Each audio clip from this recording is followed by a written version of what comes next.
And we're live. Welcome everybody watching now and in the future to the umpteenth Warhammer 40k Dark Heresy tabletop game on Roll20. Woo! Hello. For those of you just joining us, this is Jolly, the Jolly GM. We have two new players with us today. I hate myself for saying that. We have two new players joining us today, and they are Quinn and, Luca and Fred. We'll be getting to their intros in a second here, but just for a little bit of backstory, the crew just got onto the ship, the Invictus. You know what? I'm not going to do all the exposition. I'm just going to go through the list of people that we have here today and ask them what happened last episode. I feel like that'll be more fun. Both so let's of us. start. All both of you. So let's start with. You know what? I think Wash would probably be in the best position to give some exposition. What happened?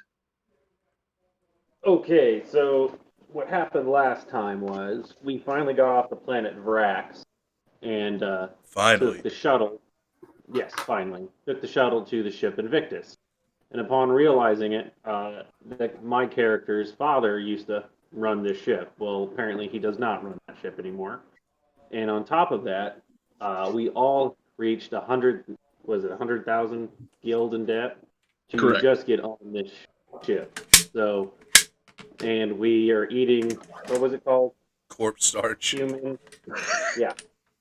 Yeah. That's what our meal ticket is. Warp start. Corpse food voucher. Starch. So that just happened, and our sororitas had to do sororitas things. So from the character standpoint, you don't know where Selene went. She kind of got whisked off by a Adeptus Sororitas and basically said that she would try to give you guys, help throughout your guys' time on the ship. But yeah, she has gone now. Your characters don't know where she went, but she's at the front bow area of it's like a fortress area of the ship. The stern? No, right up here, the bow.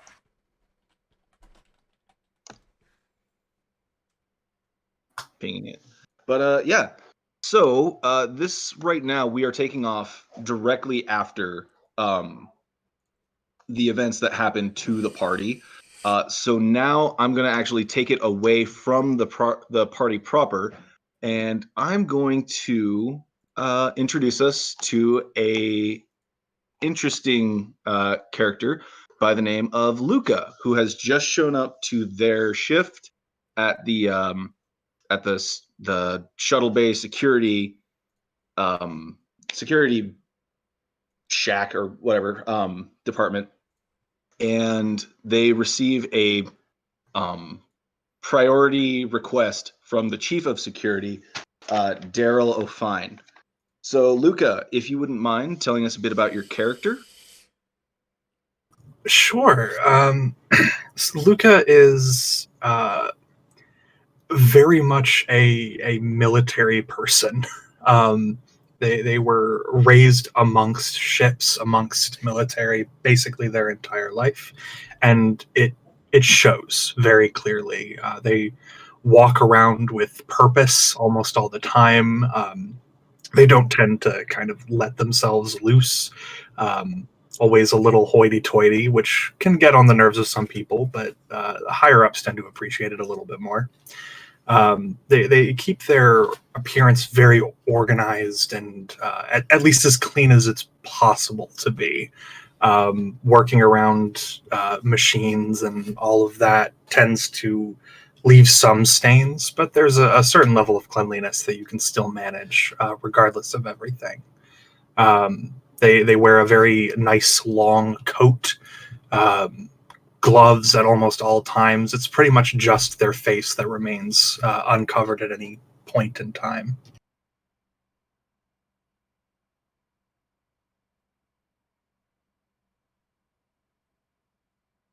Did you want me to go into backstory or?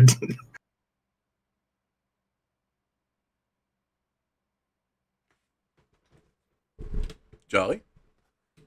Oh, yeah, I've switched to push to talk. My bad. Yeah, go for it. Okay. If you want to some more, you're absolutely welcome to.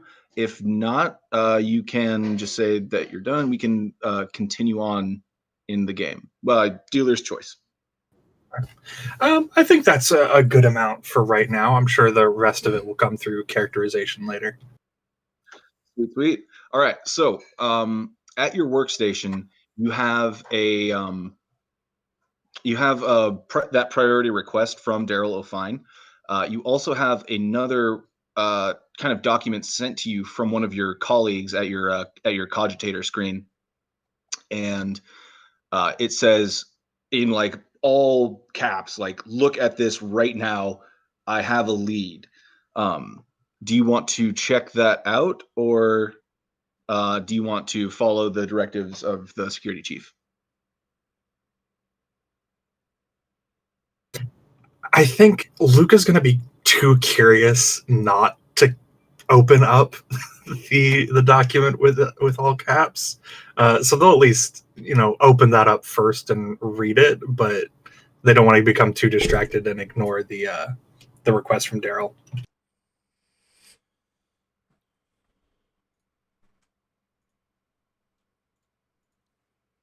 You're pushed to talk still. Thank you. I'm going to need you to give me a scrutiny check. I'm going to turn the push to talk off. My mic isn't sending too much reverb to you guys, is it? No, I wasn't any. Okay, cool. Yeah, the push to talk, like it's helpful sometimes, but I've been out of the practice for so long that like now I just make for long pauses when I'm talking to you guys. So yeah, go ahead and give me that scrutiny check. Alrighty. No modifiers or anything? It's this person pretty well, and you kind of have like an established code with them. So I'm going to give you a +20 on this roll. And just like that, we prove that I roll well for stats and then roll terribly once we get into the game. If you want to spend a fate point, you absolutely can to re-roll that. Otherwise, we'll just I'll play out the scenario as it is. I will actually spend a fate point on my first roll ever. Oh, Lord.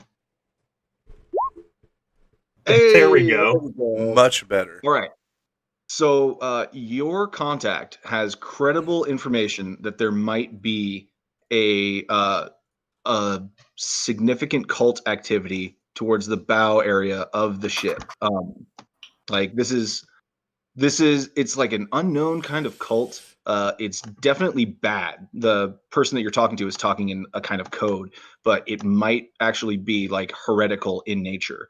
The area that they describe is the bow of the ship. I'm pinging it right now. Let me know if you see that. Okay, cool. So yeah, that's the area of the ship that this activity is happening in. And yeah, if you want to record that into your journal, just so you still have it. But yeah, that's about it.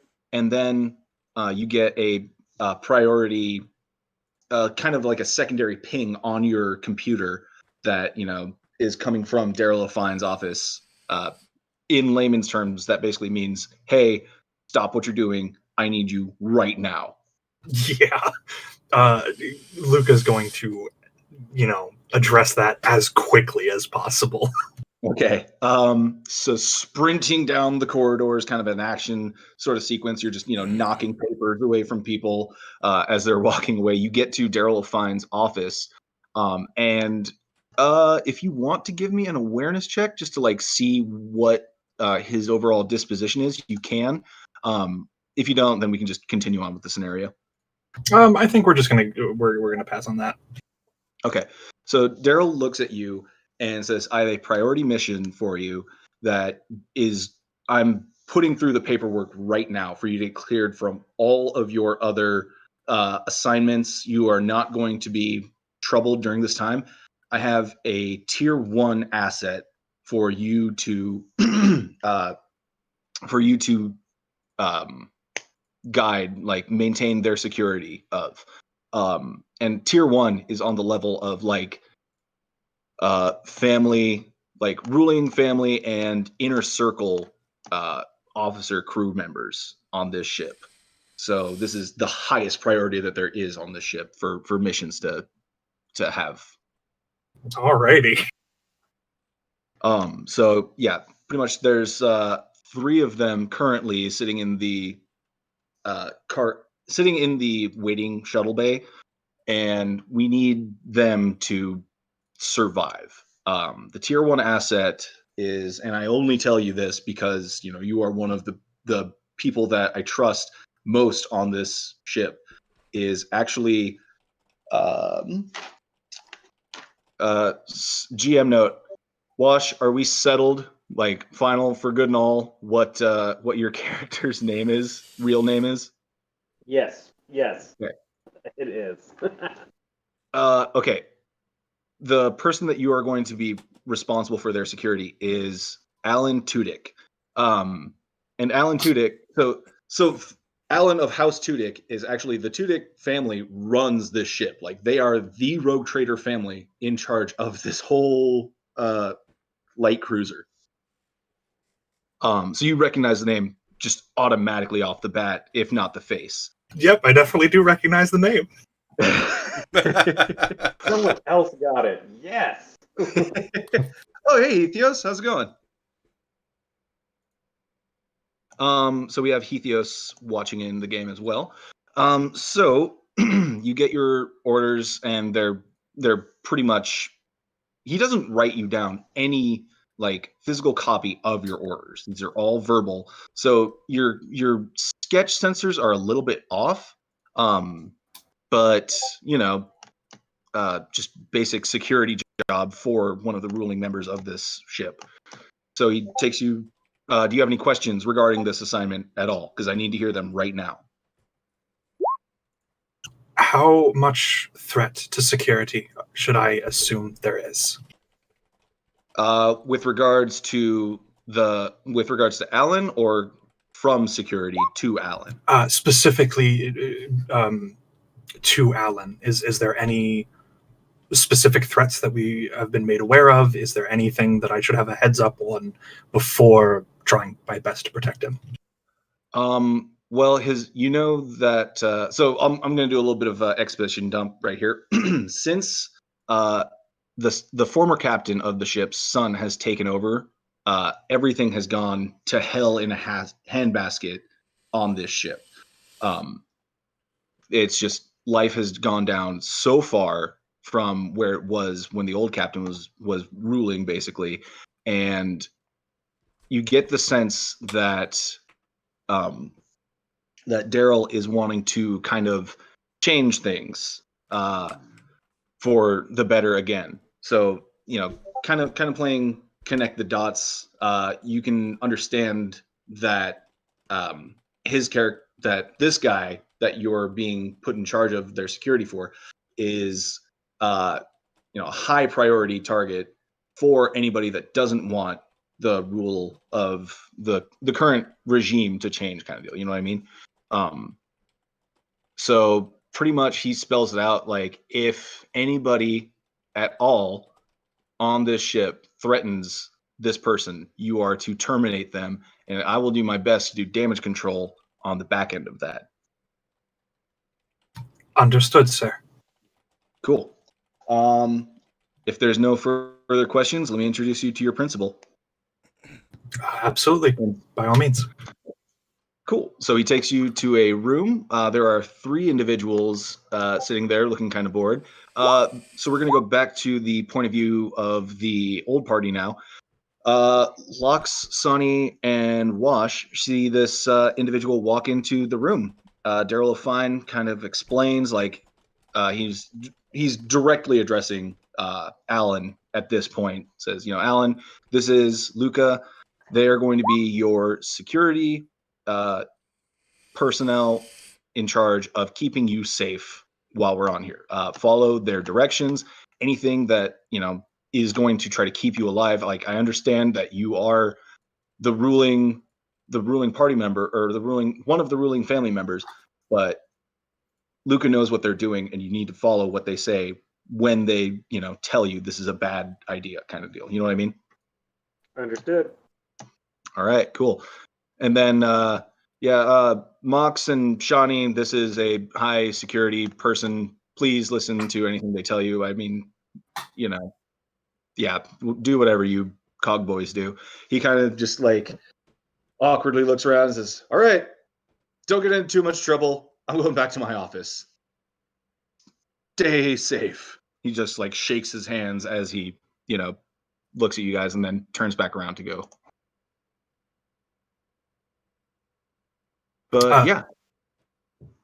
Luca is going to extend their hand as a handshake towards who they are perceiving to be Alan. And I will shake their hand back and happily. Thank you for showing up.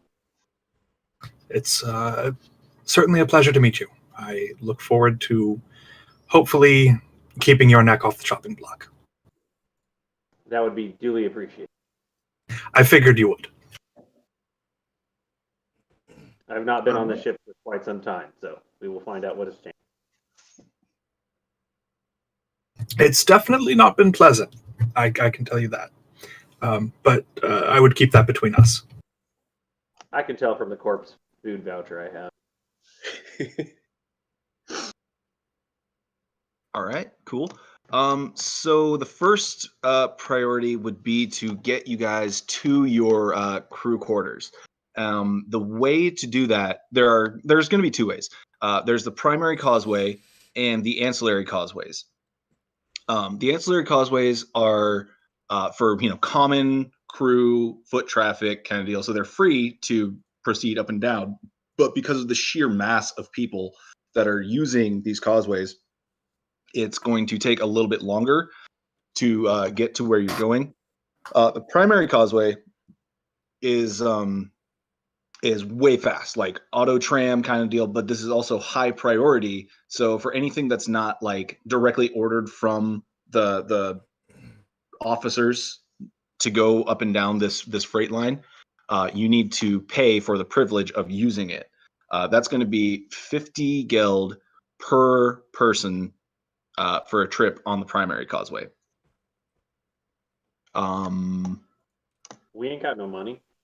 And also, if you don't want to use the causeways, this is more of a gameplay kind of note right here. If you don't want to use the causeways, I'm going to need a navigate surface check, but we'll treat it like navigating inside of the ship kind of deal.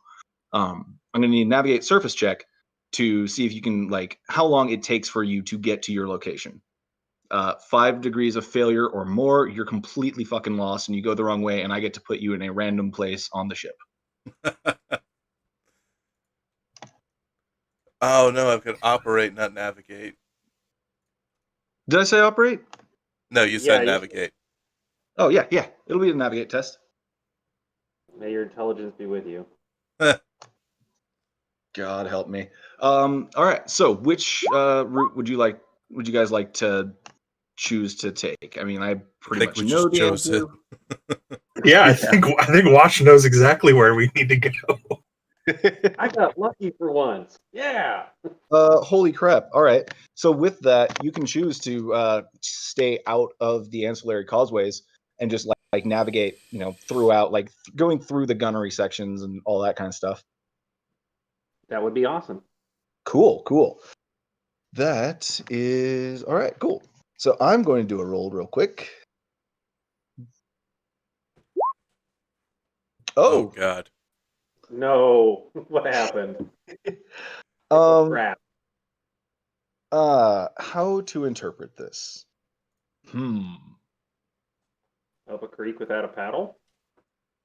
No. Don't worry about it. So we'll say that you guys Is that just like a general surefire thing? Like when the GM tells you don't fucking worry about it, you should absolutely worry about it? Every time, 100%. I'm going to make sure my house is locked right now. So I'm going to Go ahead. You guys get to the crew quarters, and no problems on your end, like getting there. But yeah, some things have happened in the background. So you get to the crew quarters. Let me put Luca's token there real quick. Cool. So this is the first story of the crew quarters area that you have purchased. Doing some reveal real quick. There we go. And you see another administratum type to your right as you walk into this complex. Chunky, you can't see the map? Zoom out, bub. No, I switched different maps and stuff. Because I'm looking everywhere and I can't see anything. It's just blank. Oh, here, I'll do a shift ping real quick. That help anything? New. Has he been given permission to see? Because Chrissy is the one that added him to the map. She might have forgot something. I don't know. Well, crap. How do I do that? Edit. Edited, controlled, yeah. Yeah, what the heck? Darn, that's weird. All right. Admin pause real quick. How do I give Fred permissions to see different maps and stuff? Good question. Like, just scroll like all the way up to the top and center it. You should be able to see stuff if things are working properly. Nope. Just the default Roll20 background, but it's all kind of grey and stuff. Weird. But try reloading the page. Okay, I'll give that a go. The rest of you are seeing this map, right? Yeah. Okay. What browser are you using? I'm using Firefox. Oh, then you shouldn't have an issue with that. Weird. Checking the forums. Okay, I can see a map now. Hooray! Okay, I'm very sorry about that. You're No. fine.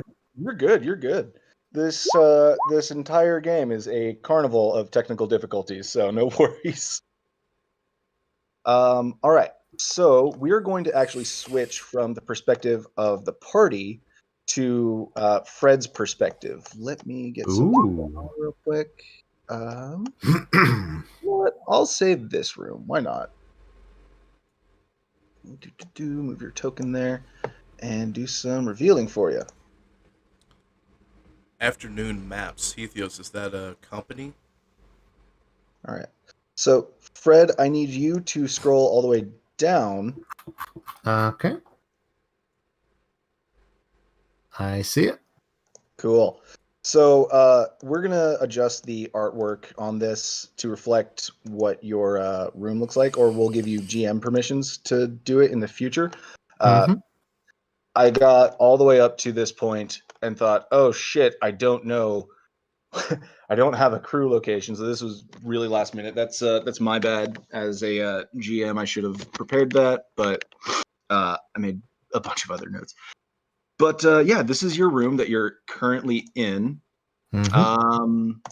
Yeah, and as far as tell us about Fred. Tell us what his deal is. Marvelous.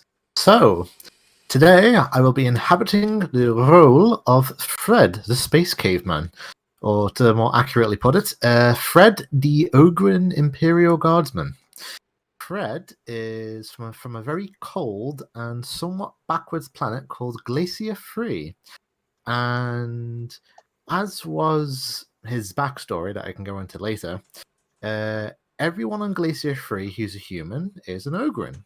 But they still nonetheless built themselves a kind of Flintstones kind of society where everything is kind of up-to-date Imperial stuff, but it's all made of like leather and bone and wood and copper and all that stuff. Really retrofuturism. Basically, yeah. And yeah, so Fred is, let's see, about how tall are Ogren? Like 8 foot? Yeah, 8 or 9 feet tall. Yeah, Fred's about 8 foot tall.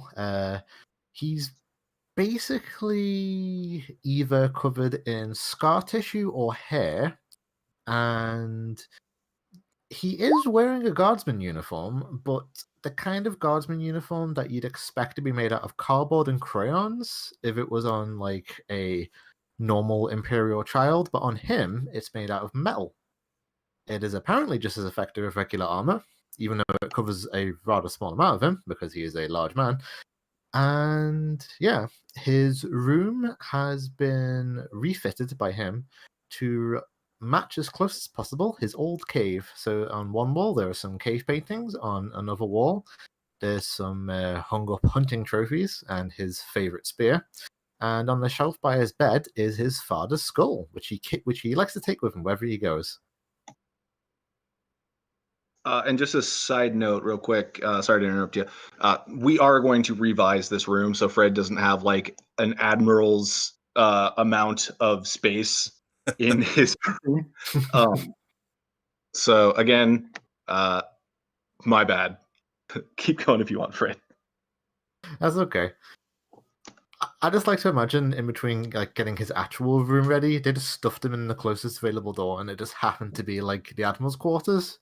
And you just have this big old caveman looking dude just poking around this like gothic futuristic bedroom and getting spooked by every other thing. Exactly. All right. Oh, quick Yeah. thing. Jolly, would he not be a larger character? He is of the hulking size, yes. Okay, there should be a way that you can represent that with this token, isn't there? Yeah, I can expand it actually. Okay. There we go. Jesus. Good call on that, Lox. Thank you very much. So, Fred, what I'm going to need from first of all, you hear like a pounding coming from the door right up here. Mm-hmm. And what are you going to do in response? Well, Fred is going to quickly make sure his pet Daggertooth air mine is not loose and about the room, just in case it runs out and gets lost. And then he will lumber over to the door, and he will probably try and figure out how to open it, because it's probably one of the few doors he's ever seen that has a handle on it.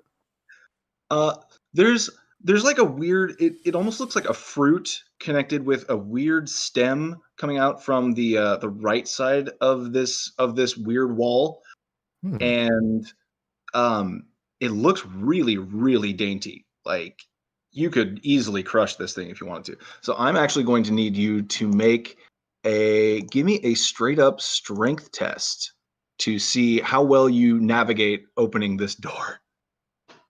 Okie dokie. Let me just okay. And I'm actually going to give you a minus 20 on that, just to see like just to kind of the fragility of the door coming in contact with your Ogren hand. Okie dokie. Okay, so you don't shatter the door or anything like that, but you definitely snap the hinge off of its mounting, and the door just like it goes open. You successfully open the door, but yeah, there's no closing it from your side anymore. I actually forgot to add the +5 XP thing I added to it. The what now? Oh, you bought a upgrade to your strength? Yeah. Oh, gotcha. All right. That still would have been a failure, but yeah. Yeah. Shit, so okay. Well, no worries. So yeah, the door handle is smashed and it comes off in your hand, but you do open the door, and this really small. He looks like he would be a child, according to every norm that you have. Just outside of here. Don't have a token ready, So bear with me. You know what? There we go. That guy shows up and he starts loudly berating you. I'm gonna need a low Gothic test from you. Okay, let's see. That would be a fellowship one, and here we go. So like 1 word and 3 kind of gets through. Clearly this guy is not happy with you. Something to do with like smells or noises, something like that is what's getting through from a communication standpoint. And yeah, he's trying to make himself known, and he's kind of like gesturing, like making a sweeping motion with his arms. What do you want to do now? I would like to scratch my chin with one hand, and I would like to give him a vegetable. All right. Let's see. How do I treat this test then? Let's go with you're not trying to intimidate this guy, so let's go with the charm test. Give us a charm test. Okay, that would be The fellowship. vegetable is going to give you a plus 10. Okay.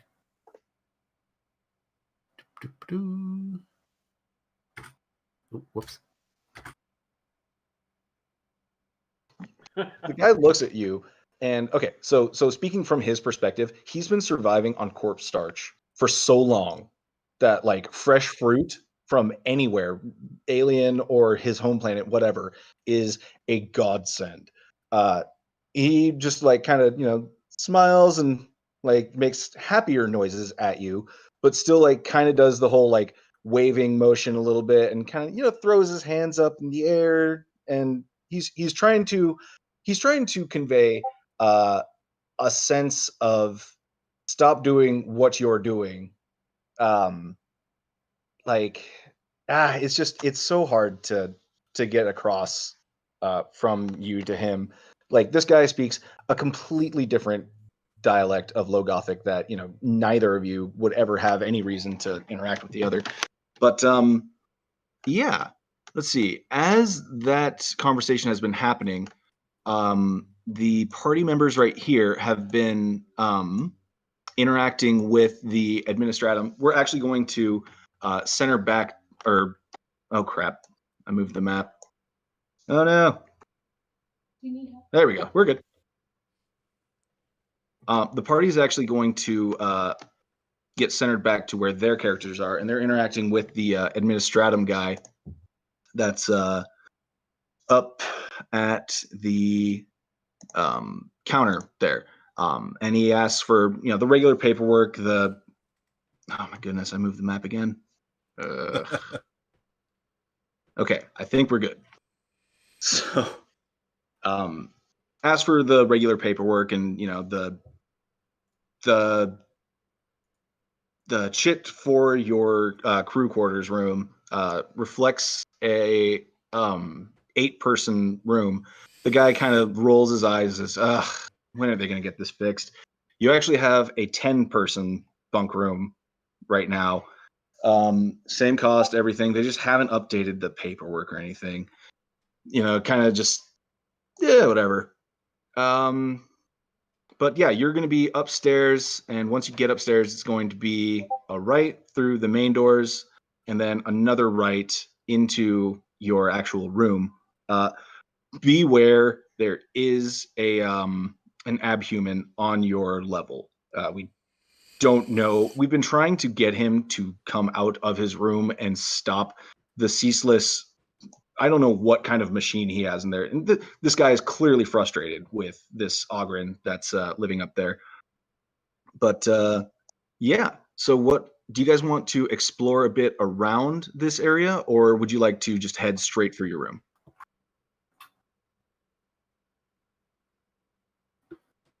Let's go talk to the Ogren. I think clarifying things with our neighbors might be a good idea. Okay. Cool. So I'll move all your guys' tokens upstairs. There you are. Boom. You just reached the upstairs level. So yeah, you see this guy, and he's still kind of haranguing around with this Ogren. There's a couple more people that show up, and I'm sorry, this is really friggin' lazy, but I'm having to use old tokens. These are not the party characters that you know and love. They're just random people that look somewhat similar to them.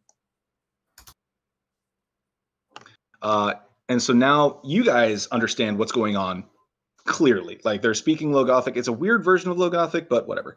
And these people are trying to intimidate, and they're talking about how stupid this big dumb oaf is, and they're saying that, you know, we should just go in there and take all of his shit. Like, I mean, he's got some good stuff. He just gave Kleb here a friggin' vegetable, for God's sake, for the Emperor's sake. There's no telling what other goodies he'll have in there. We can take him. He's not that big. So yeah, that's the scene that you are moving on to now. The big Ogren. Fred, what are you doing as you see these four strange new people walk up the stairs? Like, and the one that you've been interacting with is still kind of gesticulating, making that waving motion. But yeah, nothing's really getting through. Okay. As I see the four newcomers head up the stairs, I take a quick look back to my dormitory to make sure I have enough root vegetables to hand out. Fred is just the best person in the Imperium. Oh. All right. Can I throw a logic out there to see if I can recognize what's happening? Sure. Yeah, absolutely. Do you want to re-roll that? Yeah, I got the points to spend. What are these people up to? Okay. Clearly, this is a shakedown. These people are trying to take advantage of this big guy, and they're going to rob him. Like, they're making it so plain that there's just no room for doubt.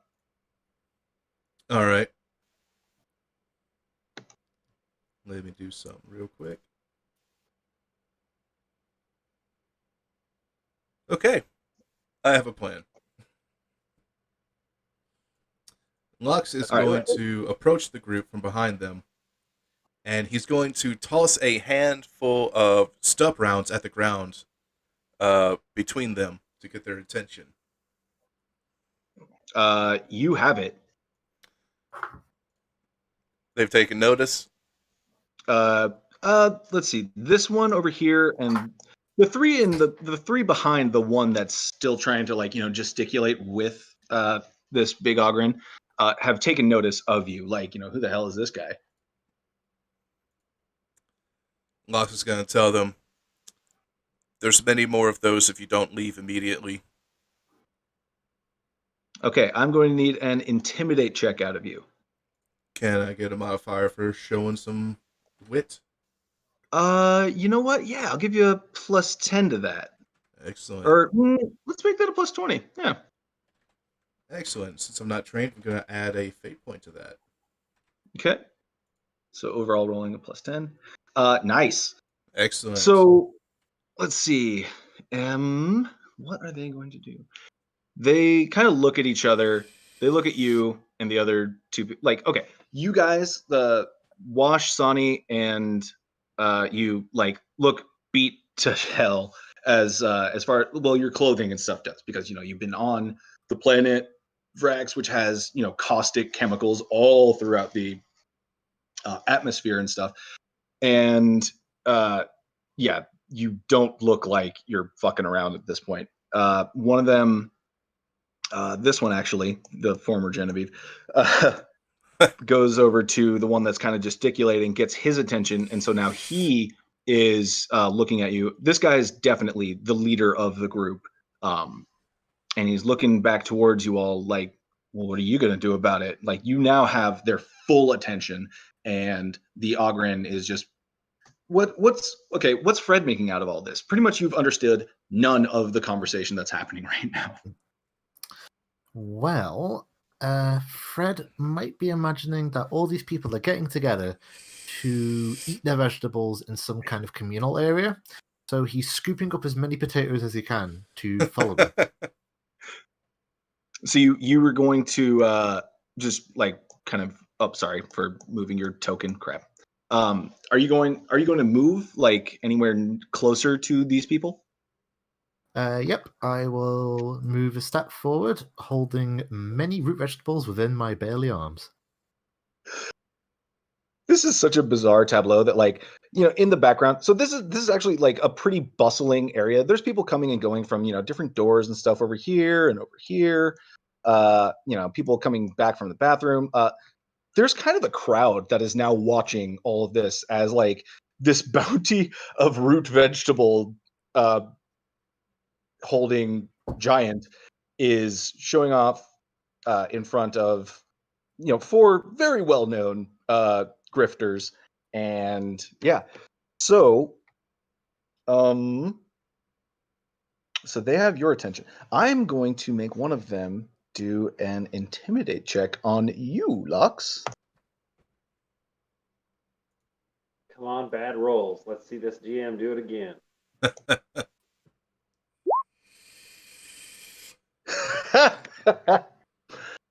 You know what? This guy. Would you like a fate point? Nah. This guy tries and fails his hardest to, put you in your place kind of deal. But he knows that there's a giant that has fruits that is clearly like a sign that, oh shit, like this guy's fucking rich. Like, and he's big enough to defend his stuff. And this guy, for whatever reason, is chucking bullets at us. You know what? This might not be the best idea right now. And him and his cohorts kind of just, tail between their legs, kind of, start taking off in search of easier prey. And they all just, make their way down the stairs and kind of just muttering to themselves as they leave. So yeah, the crowd starts to disperse, and the situation has been defused. Lox runs over and picks up his rounds that he threw because he's in debt, and ammo's expensive. Right. All right. So now, let's see. Who wants? You know what? We'll roll some initiative on this just to see who does what now. So go ahead, everybody, roll some initiative. If you don't recognize how to do that, it is by going onto your character sheet. Well, first clicking your token, going onto the character sheet, going to the player sheet, and then the initiative is right next to your fate points, and you hit agility.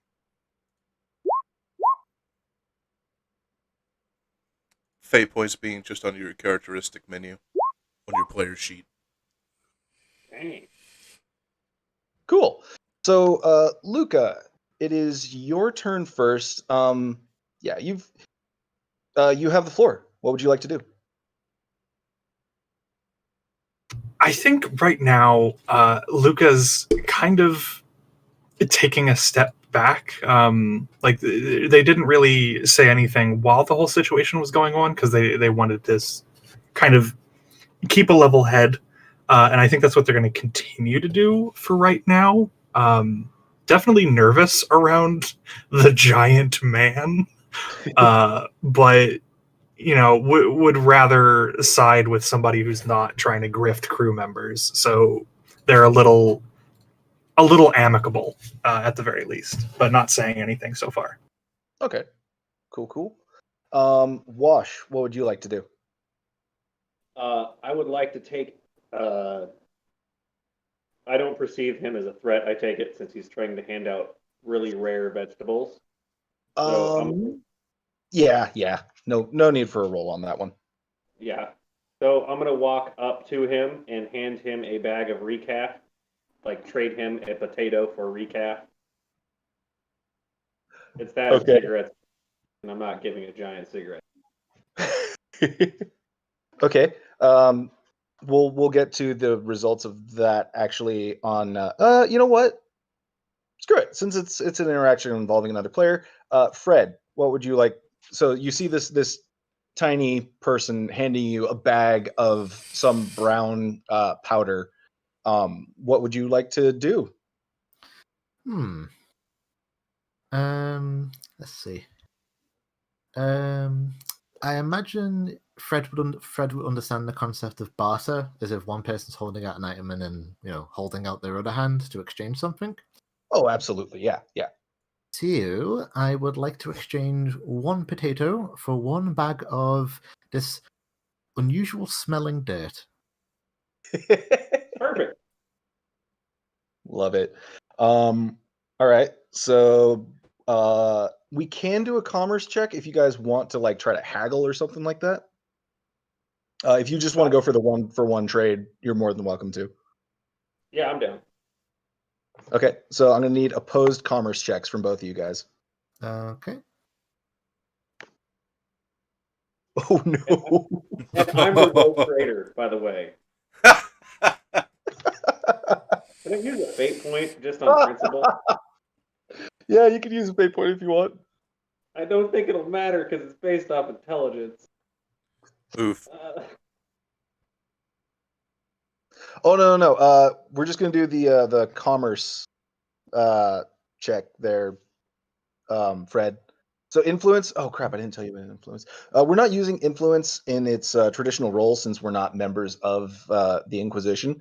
So we're just gonna use the commerce skill actually for that one. Sorry, I pressed the wrong button. Nah, no worries. Let's see, commerce. Is this one of those things where I can choose between fellowship and intelligence, or do I always have to use one of them? I think you can use. Yeah. We'll say you can use one or the t'other. Okay, I will do that. All right. So after a small while of wrangling, Wash, you managed to get your point across that 3 potatoes are definitely worth 1 bag of recaf. Yay! And I will take it. Potatoes are Okay, delicious. cool. All right, and then Lux, what would are you guys satisfied with the end of that little person-to-person encounter?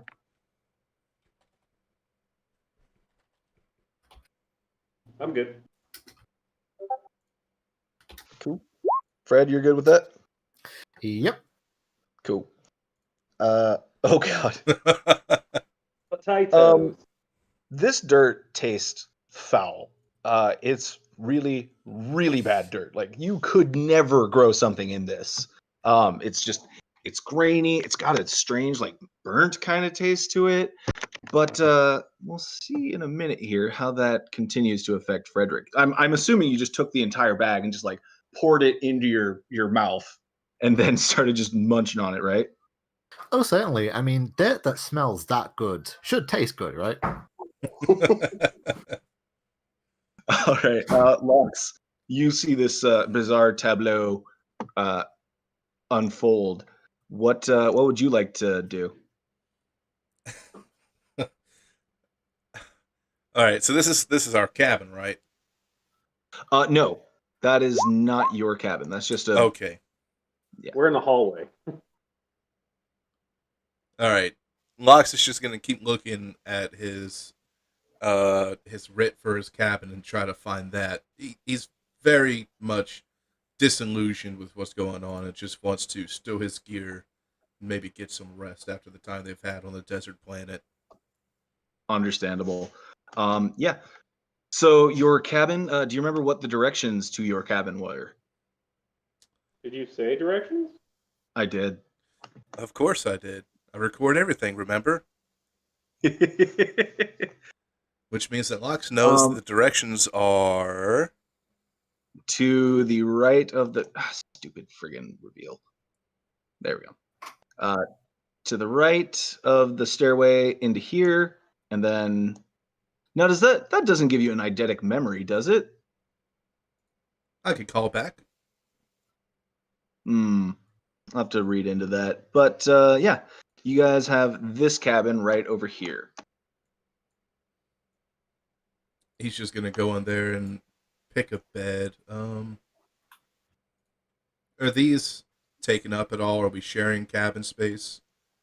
No. This is a brand empty cabin. Like you don't. Okay, so the kind of crowd that I was saying was gathering around you guys. Actually, you know what? Give me an awareness check, just to see if you noticed anything odd going on or picked up anything on the fellow people that live kind of in this dormitory style place. Nope. Nope. Oh, pardon, terrorists. Oh wait, can I oh, do that again with my intelligence? I realize I've been doing yeah. perception. Yeah, go ahead. That would help a lot. Okay. So with cool. With that success, I'm gonna say that you notice that this is most of the people that are coming out of these other cabins are like family members. Like they look like they're entire households that live in these cabins, and there's way more people that live in most of these cabins than there are beds in the cabin that you're currently in. So it's very much like a you get like a sense that this is kind of a communal housing kind of thing where these large groups of people save up enough to be able to afford these cabins for them and their families and maybe some friends and loved ones kind of thing. Great. It's that scene from the Titanic. Yeah, pretty much. And then this area right here is kind of like a common area, just like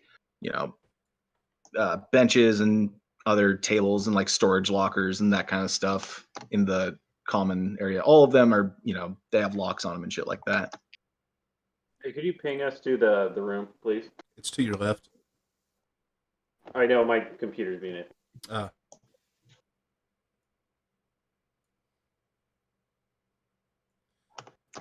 Right. now I'm actually going to see. I'm going to GMPC Sonny for a minute. And what would he like to do? You know what he wants to do? He wants to give a physical examination to this giant Ogren because he's never seen one before. He has to at the Van Meer. Oh, that's right. He's never seen one of this type. Like he saw the ones that were decked out and familiar with modern stuff, but like an actual caveman, he has never seen. So yeah, he gets his success. I investigate this specimen. My best Sonny impersonation. So yeah, he gets basically all the information he needs, and then okay. So now we're gonna get to Fred. You notice this person kind of like poking around you, just taking measurements with this weird like retractable string kind of deal that kind of folds back up into itself. And you just did this trade, and this dirt tastes really good all of a sudden. Like after the initial burnt kind of taste of it, you're feeling great. In fact, I'm gonna give you a temporary +10 to your temporary +10 to all of your initiative rolls. Ooh. And remove. Oh no! He gets a fate point back. Yeah, and you get a fate point back. The first rule is you don't feed them. If you feed them, they'll never leave. So yeah, do I add the fate point on top of my maximum because I haven't spent any yet? Yeah, we'll call it a temporary fate point. Yee. Oh. Okay then. Oh, you could just put it in your current then, so you don't forget to remove it. Oh yeah. Okay, done. Yeah. So how are you reacting to this strange turn of events? Like at first, you were gonna give out your potatoes to your new friends and all that kind of stuff, and then they went away after these ones kind of barked some stuff at them. What's Fred's take on this whole situation? Well, it's not the first time Fred has had a local shaman / witch doctor give him a good look over to make sure he doesn't have any ticks or anything. So, in kind, Fred will groom the person who just groomed him to check for ticks and whatnot. Cool. Let's see. How do I? Okay, a question I never thought I would ask myself in 40k: if someone wants to check someone else for ticks, how do I translate that into a deal? Give me a scrutiny check. Screw it. Knew it was going to be scrutiny. Okay. Scrutiny. If you're really, really like, you've been doing this your entire life, I'm going to give you a +20 on this scrutiny check because this is, you know what? Fuck it. +30 to this scrutiny check. Okie dokie. Hell yeah. So he doesn't really have any nice little grubs for you to grab.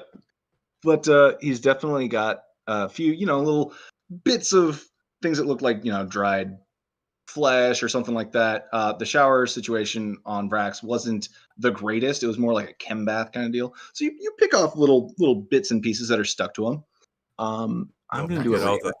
Don't forget all the metal. Oh shit! Right. Yeah, and you also notice like this guy. How to translate this? How would a caveman react to a cyborg? Well, didn't Fred's planet get started by a guardsman and a tech priest? Isn't that what you said? Mhm. Oh, that's true. Yeah. Okay. So you've seen cogboys before. You pull on the little metal nodules to make sure that they're all right.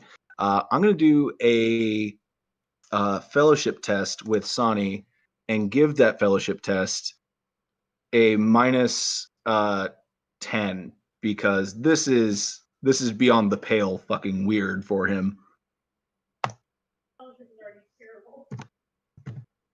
Even on a feudal world, Sani hasn't had to put up with something like this. I mean, okay. How do I? You know what? I'm gonna creatively interpret this. Sani fucking loves this. This is great. This is the most attention he's gotten in quite some time. And still reeling from the loss of his beloved pet, Scala. He really, really likes this giant caveman.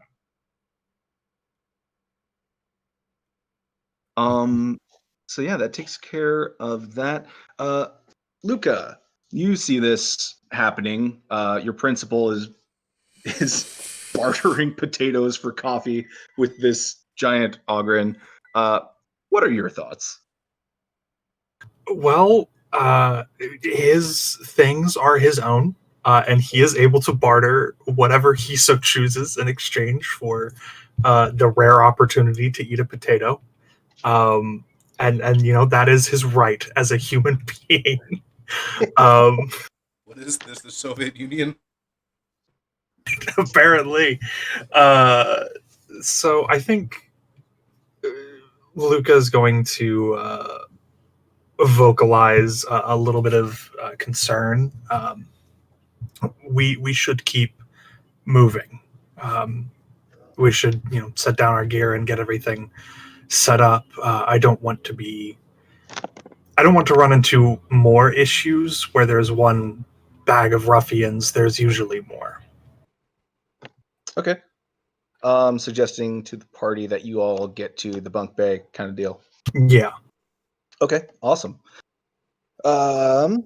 Next we're gonna go to Lox, you're just chilling in bed right now. I'm actually going to approach Luca, and assuming I have pretty well figured out that Luca is employed by the ship, correct? Oh yeah. Yeah, with Daryl Fine giving the orders to protect Wash. Yeah, no brainer.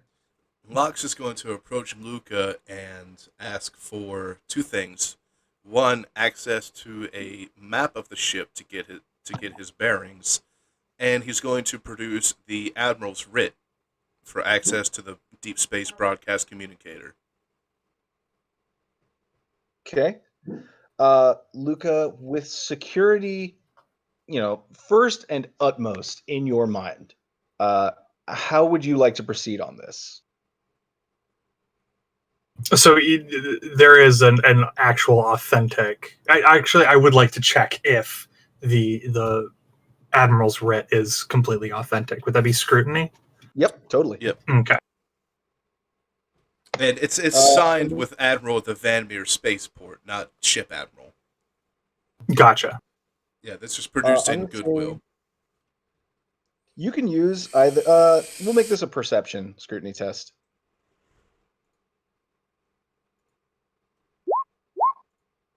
Oh my god. Do you want to reroll that?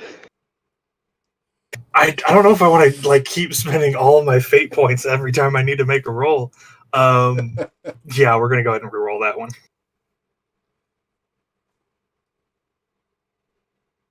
There we go.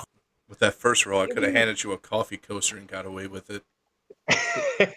Yeah. Well, actually, it would have gone the other way. Thinking at first that this was, there's no way, it's not the Admiral. Oh, it's another Admiral. So you take a second look at it, and yeah, it's got like a Rogue Trader recognized seal on it. This thing is legit. This guy has the access that this paper claims he does. Okay.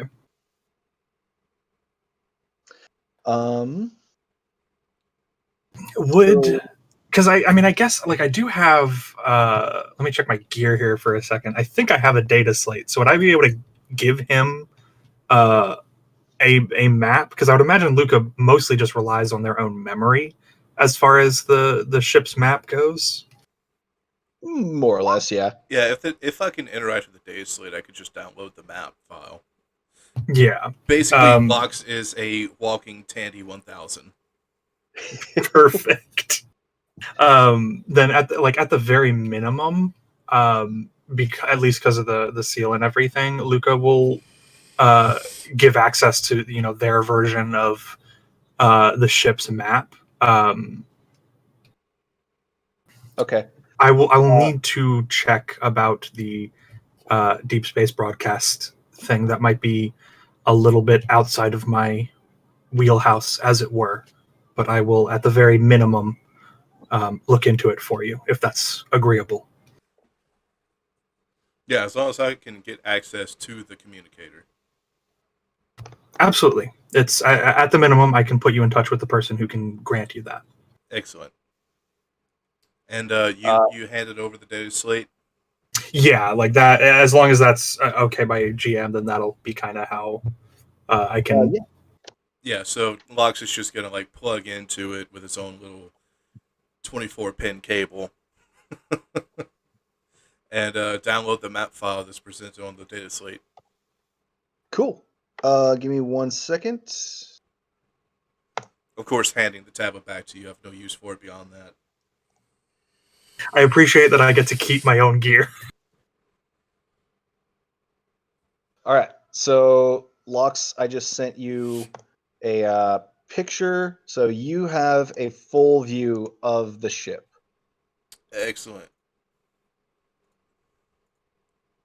All right.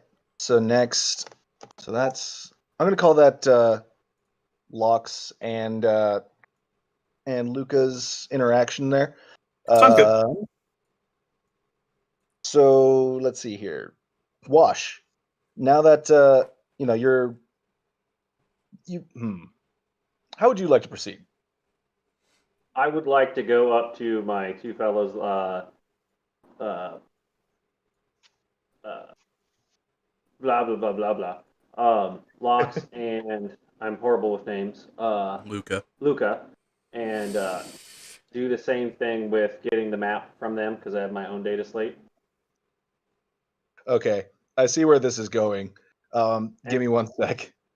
And I have an Auspex scanner too, so I can already know what's within 50 meters of me. Gotcha. All right. So I'm going to take us from the crew quarters real quick to the GM ship map. And this is it's got a bunch of extra information and stuff on it. I'll update the player ship map real quick with the Is it? Yeah, it's just Yep. it's blacked out for us. Oh crap! Hang on. Okay. Well, crap. Delete the fog. As long as you send us this information later, I don't care because I was just gonna after this go sit down on the bunk. Gotcha. Lighting. Fog of war disabled. Save settings. Okay. There it All right, is. how's that? Cool. So yeah, you now know where everything on this ship is. Excellent. I'll get on the ship. So yeah. Yeah, right. Those navigate tests are still going to apply though, because it's just getting around and getting through different compartments and cabins and stuff. Like this is by no means like specific bulkhead by bulkhead, what is in every single place. Kind of, it's more of like a broad strokes kind of deal. So basically everything that's on this is accessible to your on the data slate to find out where stuff is. Perfect. All right, so I'm going to take us. Are you guys good with that ship map? Yeah. Yeah. Totally fine with it. So I'm going to take us back to the bunkhouse, and so a loudspeaker voice emits from on the wall, or actually, no, not yet. Sonny kind of turns back and looks at you guys and says, "Can we keep it?" Like reference and pointing Sure. and being, smiling toward big old Fred here. Yeah, he's actually going to try to do a test, an opposed test, low gothic with Fred here.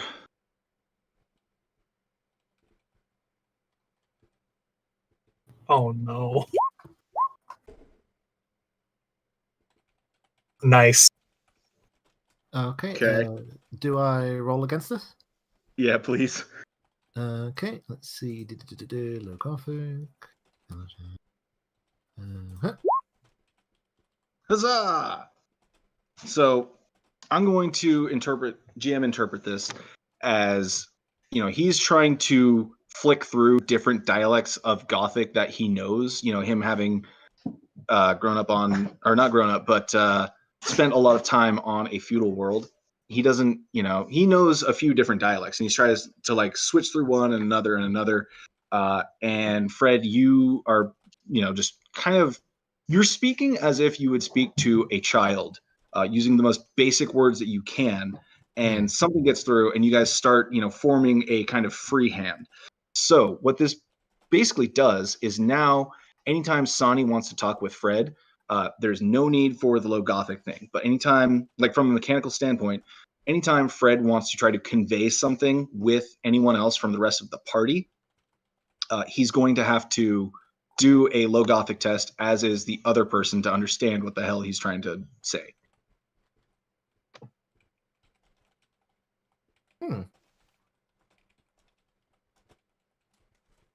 So low Gothic is a what kind of per roll? It's in the languages. I believe it's based on fellowship. Or intelligence, okay. Oh yeah, intelligence. Yeah, intelligence or fellowship. All right, cool. But after this, I was just going to go in the corner and contemplate what's going on and drop my gear. And shipboard time, it's like, 2000, 2100-ish. The workday is over, and everybody's kind of coming back from their areas. The ship does work on a 24-hour standard clock. So yeah.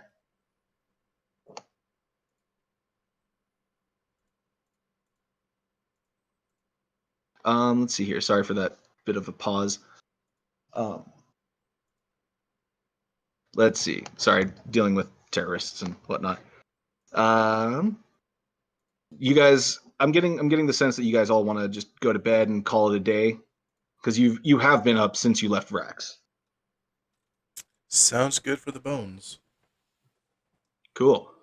In that case, Fred, are there any final actions for this day that you want to do? So Fred, you actually did already work today. And so yeah, you did your crewman thing. You got your daily salary, which, by the way, is going to be the next thing that I'm going to kind of get into to give you guys a little bit of background story. And we'll just GM fuckery say this by giving like kind of a data dump from Luca to the rest of the party. But basically, the highest priority on this ship is work. You must work to earn your keep, kind of thing. Like, you know, all the great platitudes. Heresy stems from idleness and all that good stuff. Is not just a given here, it is a requirement. So you can work as a crewman for 5 geld an hour, and these are 10-hour shifts. A technical assistant is worth 20 geld an hour, and also 10-hour shifts, but a certification is going to be required for that. And also Medicae work is going to be another job that's 20 geld an hour, also 10-hour shifts. That's just what I have thus far. If you guys want to suggest either in a PM or in crew chat what other jobs could be around this ship right now. But I tried to go super general for now for you guys. But yeah. So those are the 3 current choices of what you are going to have to be active in tomorrow. So what certifications do we need for the 2 and 3? So from a gameplay mechanic, it's going to require you to pass a tech test for the technical assistant or a Medicae test for the medical work assistant. If you don't pass those tests, you have to wait a week of in-game to be able to retake the test afterwards. Tech use, you Otherwise, say? Yeah, right? Otherwise, you have to do crewman work, which is just 5 geld an hour. Oh, yeah. Tech use can be agility. Cool. So are you guys okay with closing out this day? Not the session, of course, but this day and just kind of going and doing your tasks for tomorrow? Sure. Yeah, I think so. Can I use a save point for that roll, please? Yeah, go for it. Holy shit. Well, wait. So, not yet. Well, okay. Move. So that tech use, I'm going to say those rolls are null and void because you're not actually at the location that's going to require you to make them. So go ahead and retake that fate point for that reroll, because that's going to be like a tomorrow kind of thing.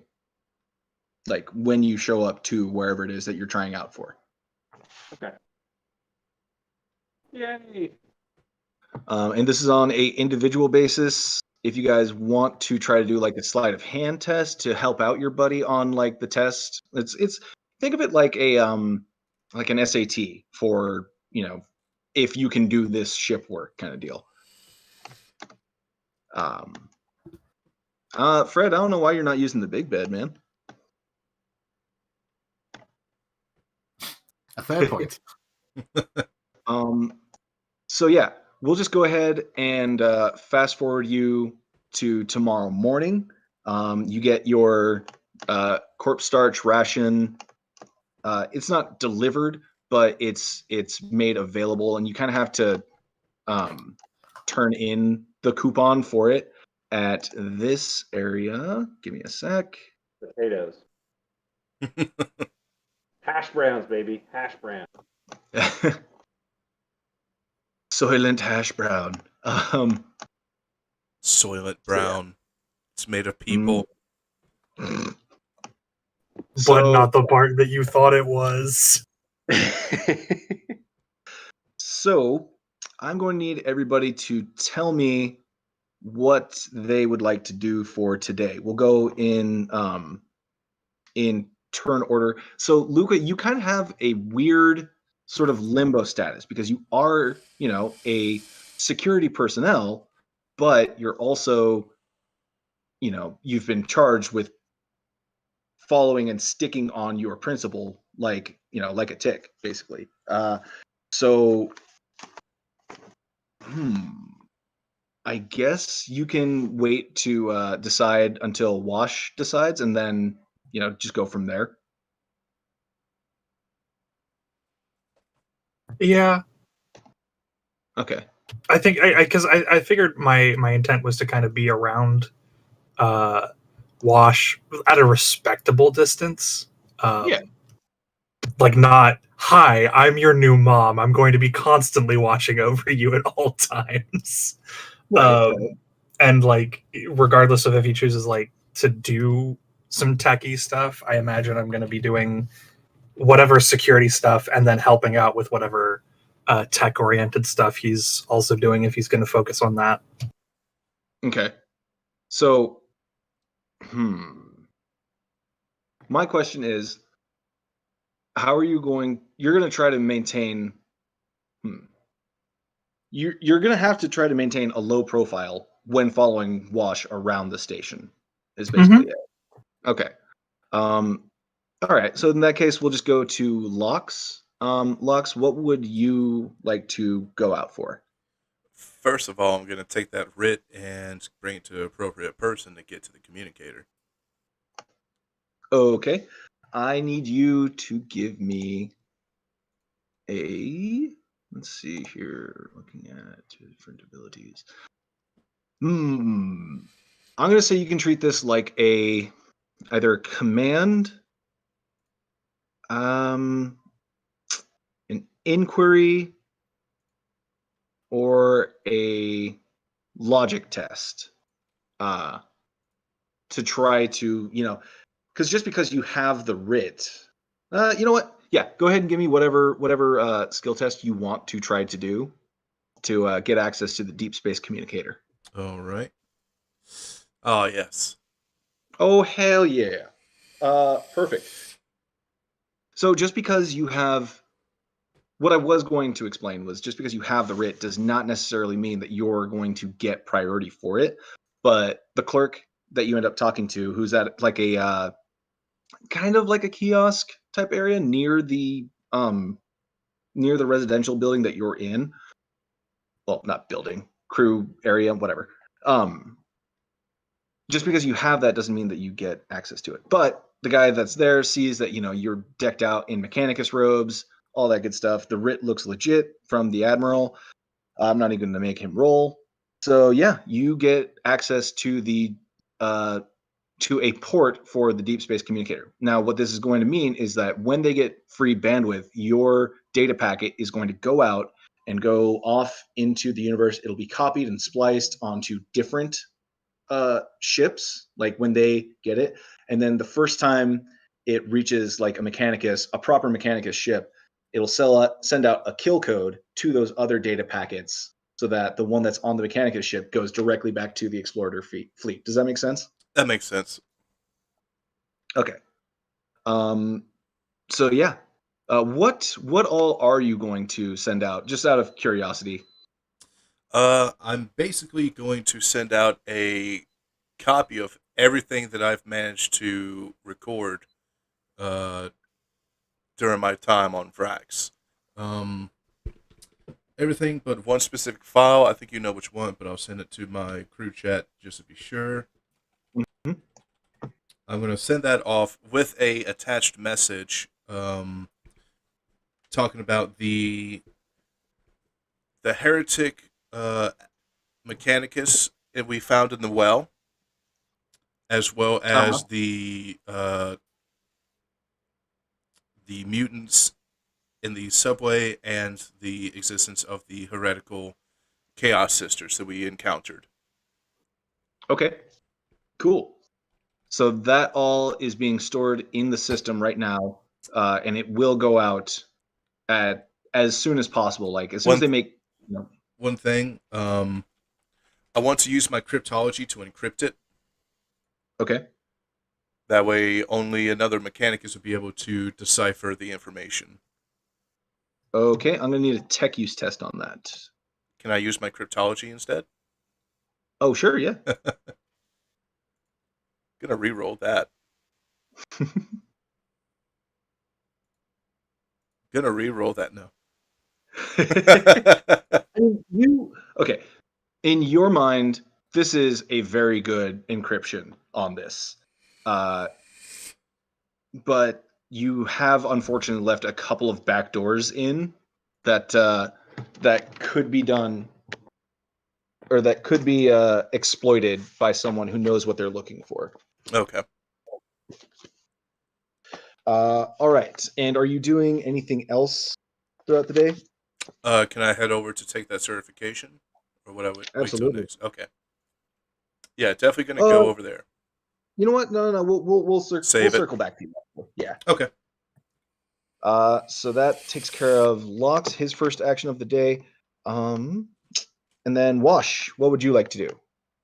I would like to drink. I think I have one more thing of recaf, and then I'm going to drink that and smoke a cigarette, and then I'm going to go do the certification test to get to work. Since I was told to lay low, that's what I'm going to do. Okay. Give me a logic test.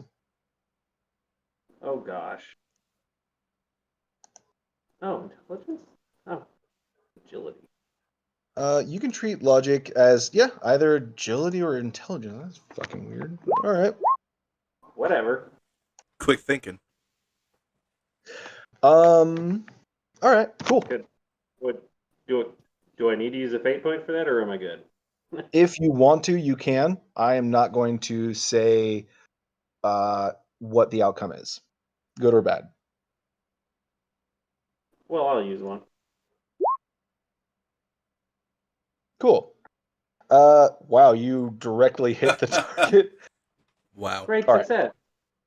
With a little bit like this thought almost doesn't even like hit your mind. With trying to lay low in this ship, it might not be the best idea where someone of like a higher supervisory rank could potentially come in contact with you. You know from your experience before, like, you know, when you grew up on this ship, that technicians are very they're not like in the same class as like celebrities or anything like that aboard ship, but they definitely come under a heightened amount of scrutiny from officers and other people in charge of the ship just by necessity. Like, you know, there's important shit. Like if the Geller field needs work on it, then of course there's going to be an officer supervising that. And so maybe being a technician isn't the best way to lay low. Okay, I will go the route of general laborer then, because that's all I have other than something like that. Okay. So you're going to do crewman work. Awesome. So that takes us back to Luca. I'm going to treat that like you just delayed your action kind of deal from a narrative standpoint. So are you going to follow Wash and do the crewman work with him, or do you want to kind of, you know, do you want to do another action for the day? I think for right now, I'll go ahead and do the crewman work with him, especially just to get used to how he moves around, like getting a gauge of. I say this with the kindest intent possible. How difficult my job is going to be made for me. Gotcha. Perfect. So that's your decision. Sonny is going to go and attempt medical work. He actually told me that's what he wants to do. So I'm going to give him a Medicae test. Oh no. Whoops. Oh wait, no, I rolled that as Locks. What the heck? Why would I do that? What? My bad. I fat fingered that. All right, now we're gonna roll Medicae. Much better. There we go. Okay. So yeah, Sonny passes his Medicae certification thing, so he's good for we'll say a passing test means that you have a month there before you have to recertify. Yeah. And then he's going to just do medical work for the rest of the day. Fred, you just got done the day before meeting all these strange and interesting new people. You just got done with 10 hours of crewman work, and I'll tell you, this is way, way easier than slogging up and down mountains and trying to kill cave bears, dragging their big old dumb hairy bodies back to your cave. And like, all they ask you to do is just pick up really relatively light, industrial machinery and just move it from one place to the other. And just, this is a cakewalk as far as the work that you have to do. As a matter of fact, like you're not great with languages and all that kind of stuff, but you are stupendous when it comes to physical cues and all that kind of stuff. You're your foreman's favorite worker. So what would you like to do for the day? Well, I imagine at first I would probably try to follow Sani to where they're going, but I imagine probably after a short discussion about why Ogren are not allowed in the apothecary's room, I probably get sent off to go lift some boxes. Yeah, okay, that's all very well reasoned and good stuff. So we'll get back to the actual roles and stuff. So yeah, Luca, I need you to make your daily work roll. So how I'm going to treat crewman work is going to be with either an athletics, an acrobatics. We'll treat this kind of like almost like combat in a way. Athletics, acrobatics, and then we could do survival rolls. As a matter of fact, in turn, you know what? Screw one or the t'other. I'm going to need acrobatics, athletics, a dodge, and a survival roll. Oh no! I might succeed at one of those. Well, don't worry. Okay, so unless you completely beef all four of them, you won't come to any serious harm. Okay.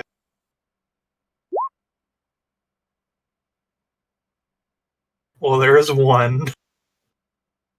And don't worry, I'll set about the rules for all the different crew work roles and all that kind of stuff in the game sources tab. Sounds good.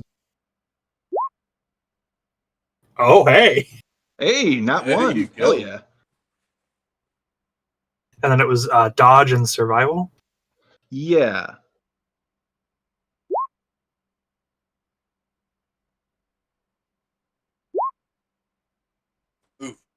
Well, there we go. All right. I can interpret these if you guys want, just to say like how your day goes. If you want to just get going with the session, you can let me know, or let me know if you want me to interpret this, or additionally, you can flavor it yourself. I mean, I guess I like, at least as far as I would imagine, with Luca trying to do just general grunt work, like this is not what Luca is made for. Like, they're tough. Like, don't get me wrong, they're tough, they're strong, they're relatively nimble, and they're used to moving around and everything. Not in this capacity whatsoever, and especially not for like long 10-hour shifts. Like, security work is hard, but not blue collar work hard. Disagree. So like it's a lot. Like, they're very used to like moving and sprinting around, and they're good at that, the moving, the lifting, but all the like finer work or like just basic knowledge of where to go, where to put things, kind of escapes them a bit. So they're definitely struggling with that part. Yeah. Plus, like those heat vents just are placed in the weirdest of places, and you get like this weird side dew after walking in front of a steam vent that kind of goes off. That like all your hair is just like shot off to one side, and it's got like some kind of crystalline kind of deal that just freezes it there. So you now have like think of it like someone standing in front of a high velocity fan that like just blows their hair sideways, and that's what your hair looks like right now. Perfect. It's stuck like that. You're going to need to take a bath after this. Of course. Awesome, good flavoring. Lux, I need you to make, we'll say you did get the technical cert, right? No, not yet. Oh yeah. Go ahead and roll for your tech cert. All right. How? Oh shit. Fate point? Fuck that. Yeah, fate point. How? If you beef this worse, I'm gonna laugh so fucking hard. Oh, I'm gonna beef it. Oh, good. Oh, that's it. All right. Hey. Cool. So yeah, you have the tech cert. You can go to work right away. So for tech stuff, I'm going to need, we'll call it athletic. No, not athletics. Well, obviously tech use, and then we'll go with survival as well. Logic and inquiry. Yeah, logic and inquiry. Cool. So I need to roll once of each. Yes. Boof.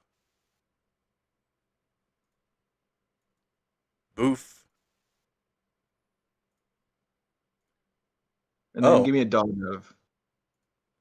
Give a what? You know what? That's 4. Okay, so your inquiry, logic, survival, and tech use. Okay, so you didn't.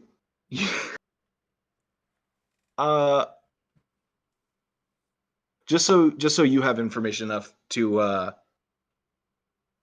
flavor this if you want. You didn't fuck up badly enough on this to get fired immediately, but you're definitely on your supervisor's shit list. Coming on here, new fish, like you kind of know what to do, but just not how to do it on like a big ass starship. So go ahead and flavor this for me if you want, or I can flavor it for you. As far as like flavor my day? Yeah. All right. Despite Lox's vast knowledge of machinery and ad mechanical designs, this old Imperial craft doesn't quite fit the bill. There, so many things make no sense. They have none of this is logical design. It seems to be more centered around, religious worship than actual efficiency. So things are off to a rocky start trying to acclimate myself to this new, somewhat familiar, but definitely not by the book design of this ship. That being said, my day was tough, but I might get used to the technology they use. Awesome. Possum. Is that all that you want to describe your day?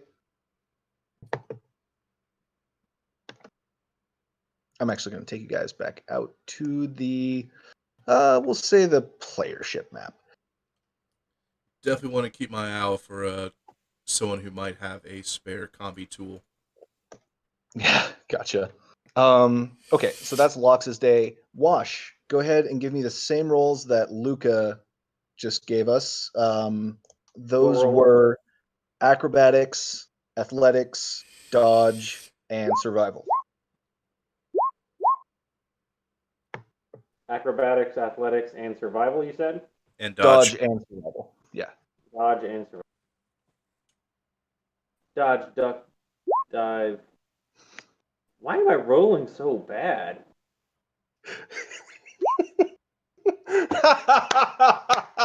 Great success! We may only survive. We may not thrive. Okay, Wash, do you mind if I flavor this? Go ahead. You got this.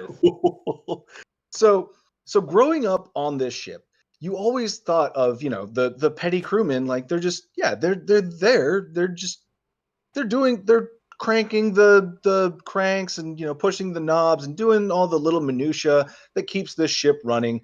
But their jobs aren't hard. The hard work is running the ship. That's where the real work comes in. Shortly after arriving to your work day, you are completely disabused of that notion. Like, you have never worked this hard in your life, and you get pretty banged up while you're doing it. I'm in fact going to give you a D5 of damage. Can I roll another dodge? If you want to spend a fate point on it. Let's see if I can. So it'll just be that. Okay, so you're going to take 5 damage. Yep.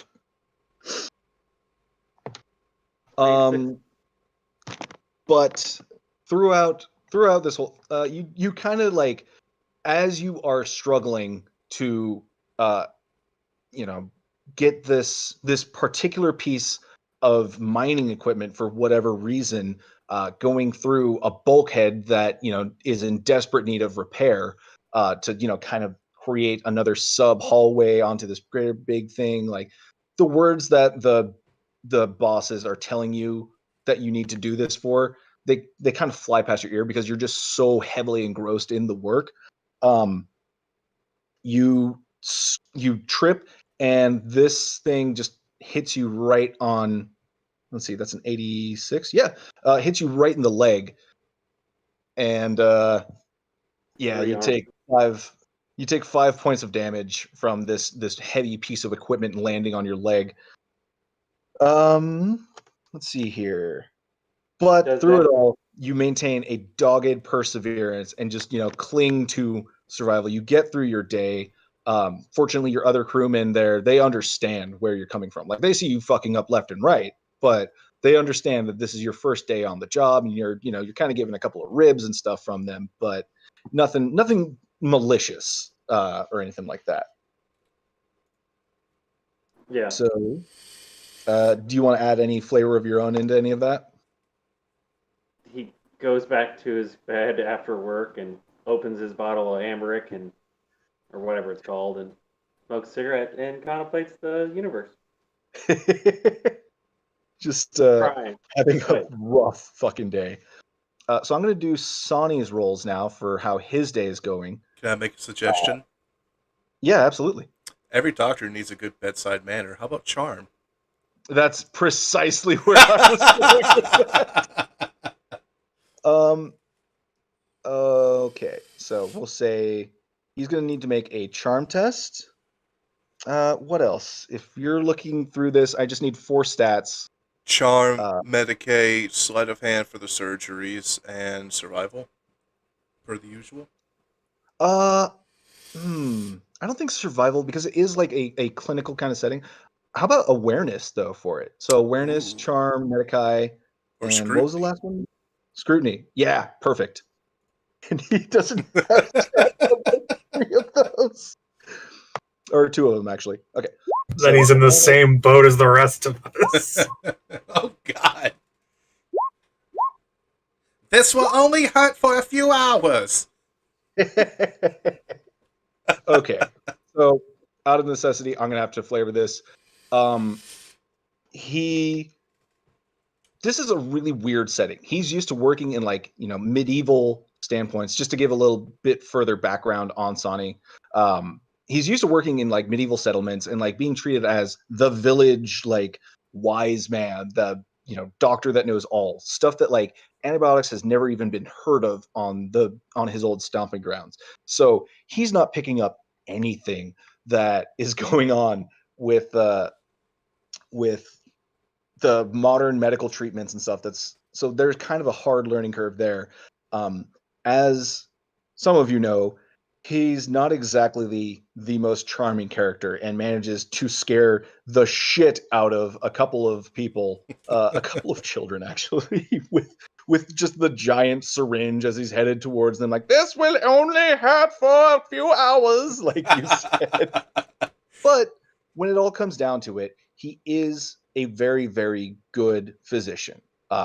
He might not ever want any patients coming back to him, but he's good at what he does when it comes down to it. But he misses a couple of not medical diagnoses, but he does miss the fact that someone stole one of his med packs. So I'm going to reflect that in his gear. God, he reminds me of my old physician. He was a huge hulking Nigerian man who won his basically his university schooling as some kind of competition where he got sent to America. He was an excellent doctor, but he would come in, and I was like 7 years old, sitting on this table. He would come in, wouldn't say anything to us, wouldn't look at the chart. He'd pick up my hands and start doing a knife hand at my elbow and go, "We have to amputate about here." Perfect. That's exactly Sonny's bedside manner to a T. And then we get to Fred. Go ahead and roll those acrobatics. You know what? Yeah. Acrobatics, athletics, dodge, and survival rolls. Okie dokie. So first acrobatics. Then athletics.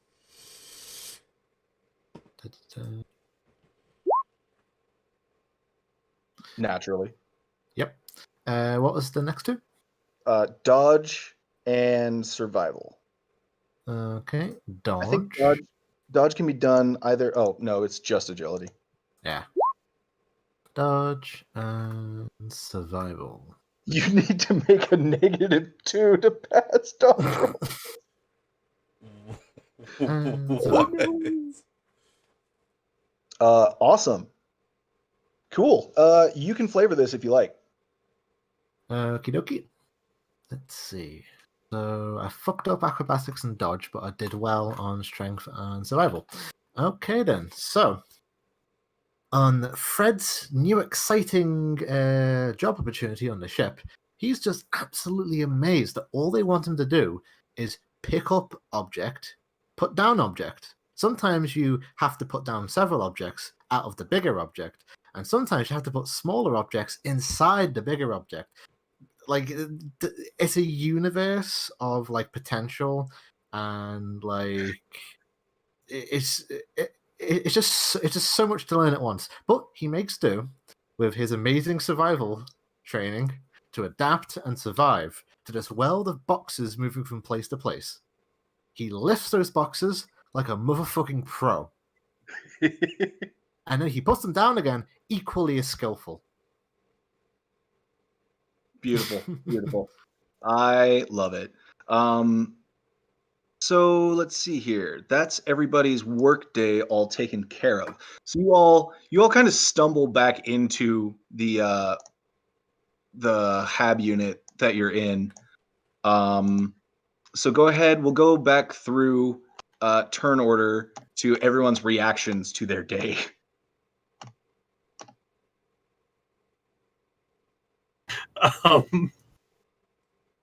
Go ahead. Luca's hair is, what it is right now. This normally very standing, tall and proud, walks like the kind of person who walks around with their hands clasped behind their back, like that level of walking around with authority. Is just like barely making it through the door, like covered in grime and dust and like random chemicals that are at this point unidentifiable because they've mixed with every other stain that they've accrued on this normally pristine white coat. and just like slumping through the door, falling face first into the bed, and then wanting to get up and do some form of like personal maintenance, some form of cleaning, bathing, what have you, and managing to roll out of the bed onto the hard floor, and that's about as far as they get so far. Nice, love it. I'm actually revealing the latrine area for you guys as well. We'll also treat that like it's the shower area too. Okay, cool. So next we have Lox. Go ahead and tell us how Lox is entering the room.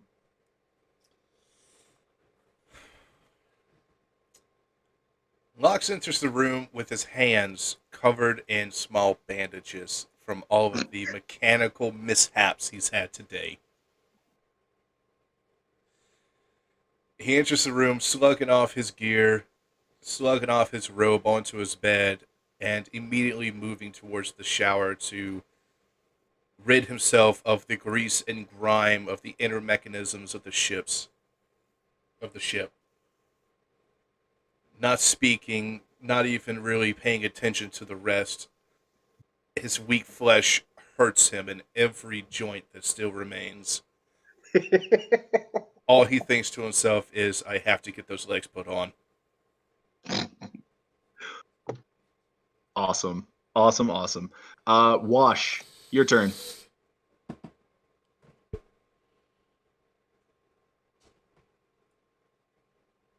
You muted, Hangry. All right, I'm back. Sorry, Okay. I had my dog has been barking. So I stumbled through the door, limping, because I took, I don't know, a cog to the leg, not feeling too great, and hobbling over to my bed, light up a cigarette, and go, I've been shot down. What was it? I've been shot down before. I think I'm gonna fucking kill my brother now. Kind of just be done, and then eventually go take a shower, pull himself up. But, by the Emperor, I think I might. Beautiful. Sonny comes back, and he's just delighted. He's had a fantastic day. His patients, on the other hand, have not. Yeah. So let's see. Yeah, he did fantastically in his eyes. Although he is wondering about his missing medic kit. He looks at you, Wash, and sees like the imprints and like bloody gash from the cog wheels that hit your leg. Like you managed to get them, lightly bandaged just to like stop the bleeding. But he offers to give you a medic test, or to do some medic work on you. Yes, please. Okay, gonna roll that.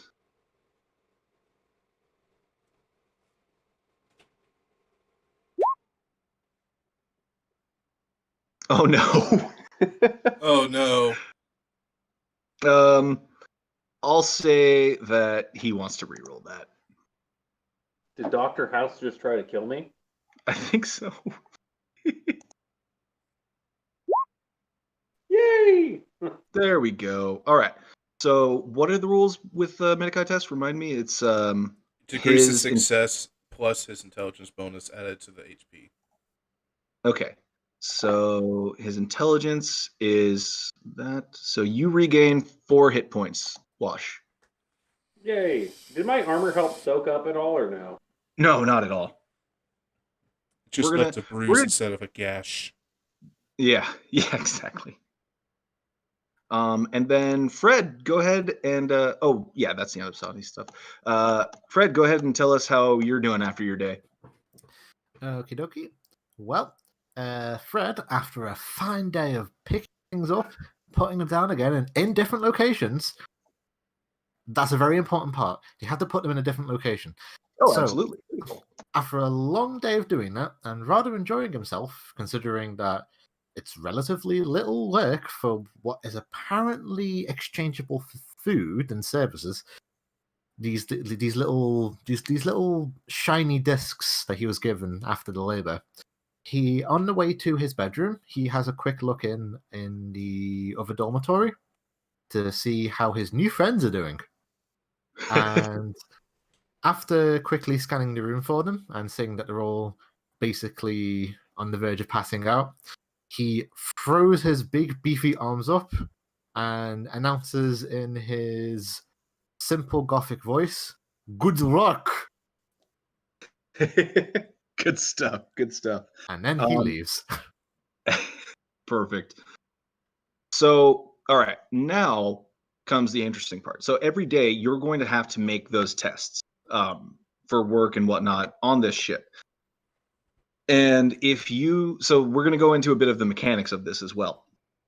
If you pass all of your tests, then you will not incur any, you had a great day and you're not going to incur a level of fatigue. As of right now, all of you have one level of fatigue on you. Or actually, you know what? I'll adjust this stuff and put it into the rules and stuff. But just assume that if you want to do any other actions, like go about the ship, because now is your free time. You have the next 14 hours to do with as you please. So you can go about. Think of this like your time to go about and do like extracurricular activities, like trying to earn more money to go towards your crew debt, or like trying to investigate stuff on the ship, or trying to basically just further plot devices. And so you'll take if you do decide to do that, though, you will automatically incur another level of fatigue on top of the one that you get from the day before, when you're trying to achieve your fucking goals. Your crew jobs and all that kind of stuff for the next day. So like, let's say tonight you guys want to go out and investigate stuff around the ship. Tomorrow you will be starting off with 1 degree of or 2 degrees of fatigue. And so we haven't done fatigue in so long. What are the effects of it? It's minus 10 to all tests while you're fatigued. Exactly. And an additional minus 10 for every degree of fatigue that you get. Good God, by day 4, we're not going to be rolling anything. Exactly. That's if you choose to, do anything after the workday is done. Are we regaining this fatigue at all? Yes. So you regain all levels of fatigue if you choose to spend one night just resting. Okay.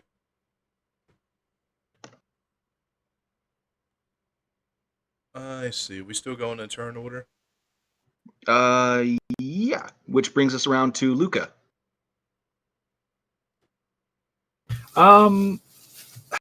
God, I hate that I rolled more than the person that I need to be watching over. I think I'm going to delay again until Wash makes his decision about what he wants to do. I think we can adjust that, actually. I'll just put you as 12 in the initiative tracker, and then Sounds good. that'll fix things. There we go. All right. So, Wash, what would you like to do? So, what are we doing right now currently? You're just... Deal with that. No, you're good. You're good. You all just got back to your bunk rooms, and you're kind of telling each other about your day and that kind of deal. You didn't hear my explanation for like fatigue and all that kind of stuff after work, right? I did. Oh, yes. you did? Okay, cool. I am going to pull out my Regicide kit and try to play with anyone that wants to play with me, which gives us 10 fellowship the next day. So Okay. We'll wait around, I guess, for someone else that wants to play with you. And then I will drink something. Never mind. Keep going. Okay. So next we're gonna go to Locks. What would you like to do? You see Wash kind of bust out this Regicide kit. Chess set. Yeah, chess set. Recreational gaming. How biological. Sure, let's play. Bit of meta humor there. Nice. Cool. So you guys are playing some Regicide. Luca.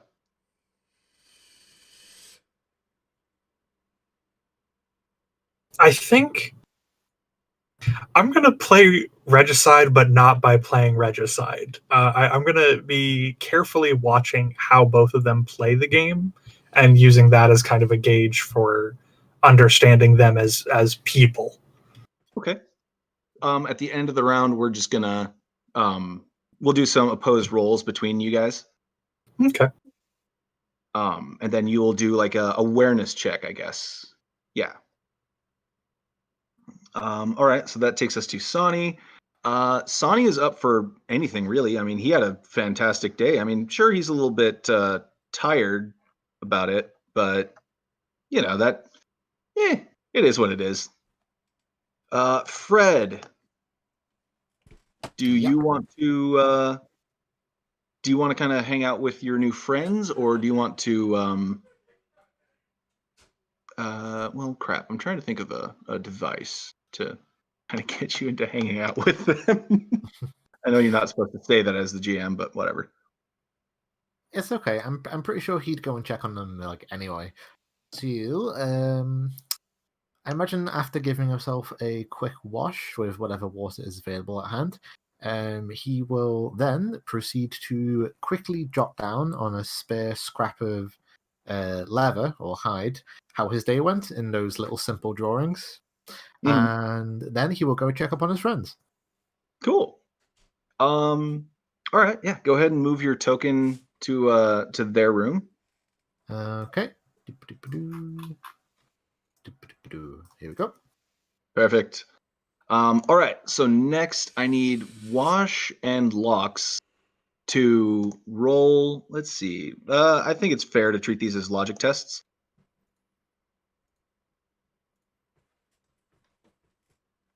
Yeah, go ahead. Give me logic tests. Wash, you can use agility on these as well. You just have to click the little drop down box and switch it to agility. That hasn't helped me yet. Oh, wait, it did. Huzzah! What you got, Locks? Oh, A little all right. better.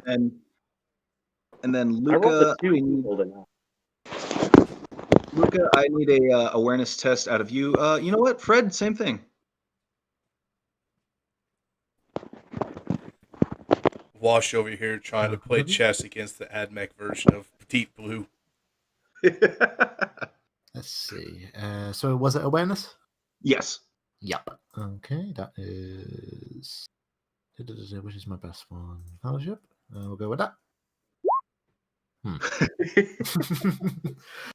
Unexpected. Who could have guessed? Let's see. First off, who's going to flavor this? You know what? I'm gonna leave this up to you guys. Yeah, go ahead, flavor it however you want. This is narrative free time right now.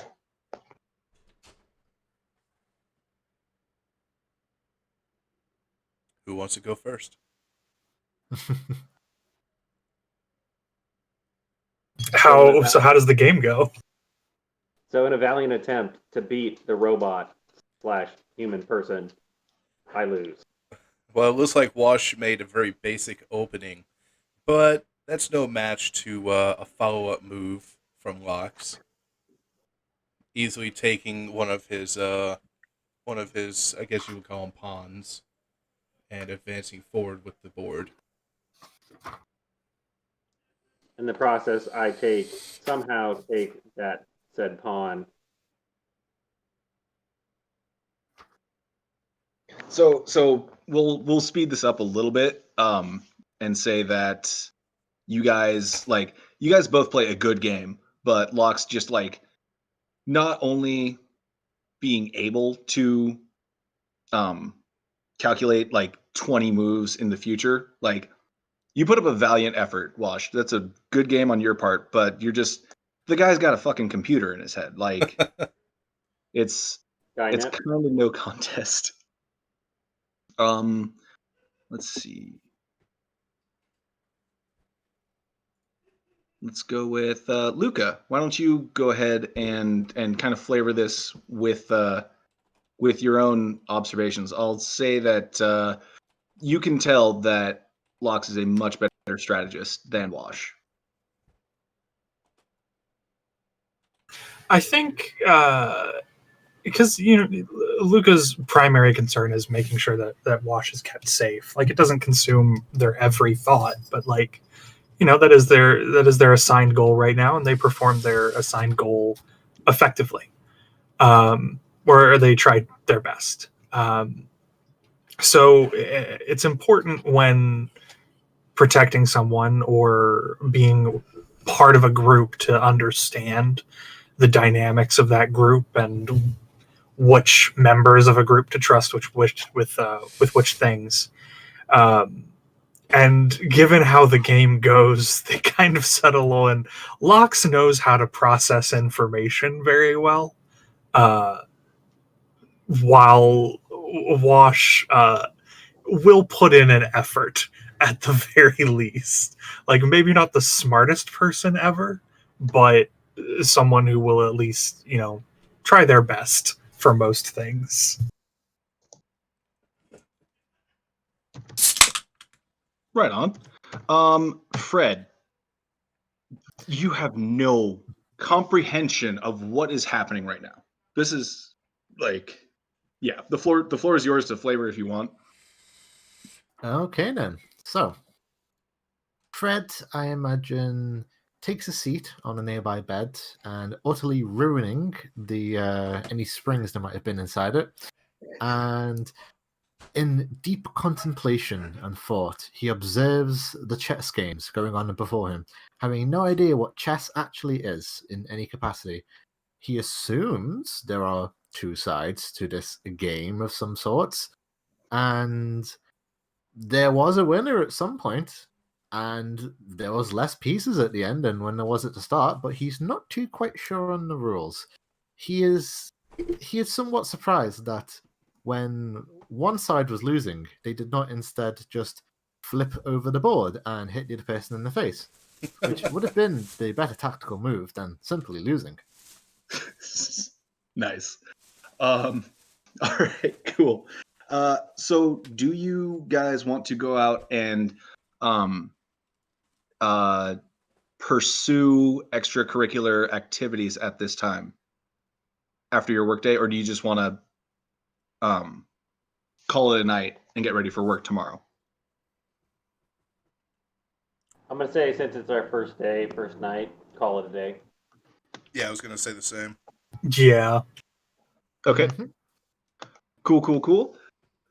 So I have a question for you guys. We are sitting at about 2 hours of total playtime. Are you okay with calling it here, or do you want to go on? Whatever the rest of the group would feel like doing. Yeah, I'm up for whatever. Yeah, I'm good with going on, yeah. Yeah, we can go. Cool. Awesome. So in that case, I'm going to say, Luca, you get a ping on your data slate from your compatriot saying, "Hey, we don't have any other assets in the area right now, but there is a general hubbub going on in the crew section. Would you mind checking out what's going on there?" I'll send a responsive handling it to my companion. Okay. So right now, this is a secured area. There is, in fact, like a local organized security force in front of this place that does not allow just any old buddy to come in. That's kind of like what the administratum clerk at the very front is there for, but also there are armed guards to ensure that nobody goes in and just wrecks up the place. Nobody that doesn't pay bribes or anything like that, of course. Yeah, of course. Of course.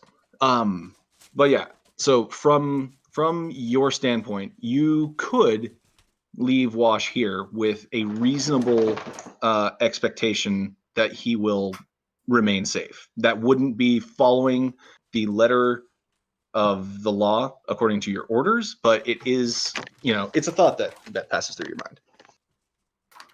As much as it is a thought that passes, considering there's no other assets in the area, doing anything without backup is basically suicide.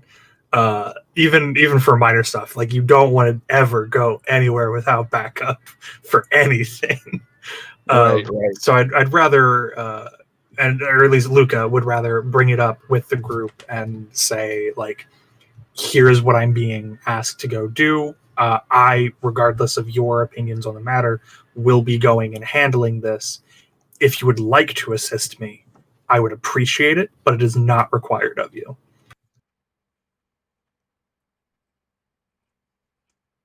Are we going on an adventure? I mean, I don't know if I would consider it an adventure, but it certainly might be interesting. Let's go then. It What could could just go be wrong? more guards stealing potatoes.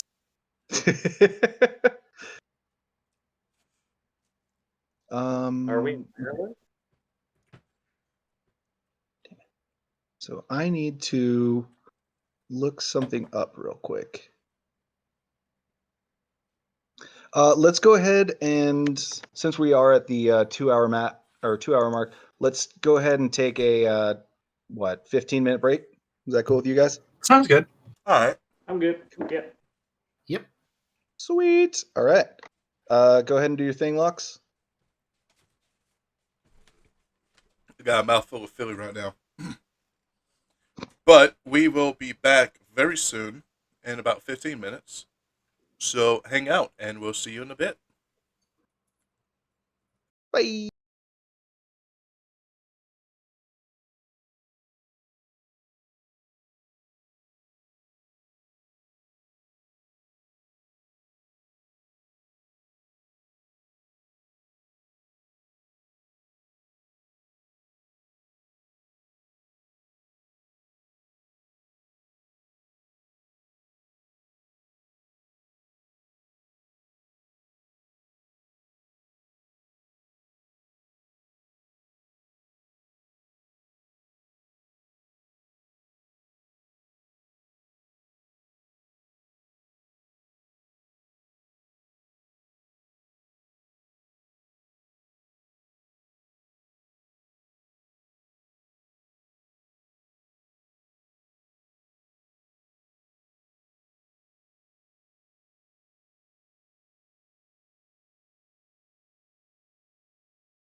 And we're back.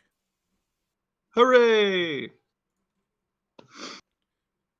All right. So, oh crap, I spoke too soon. We are not quite ready to start this continuing debacle again. Oh no. Give me 1 second to get some tokens going on here. You know what? I'm going to say that Sonny does not want to join you guys for this outing. So it's just going to be Lux, Luca, Wash, and Fred.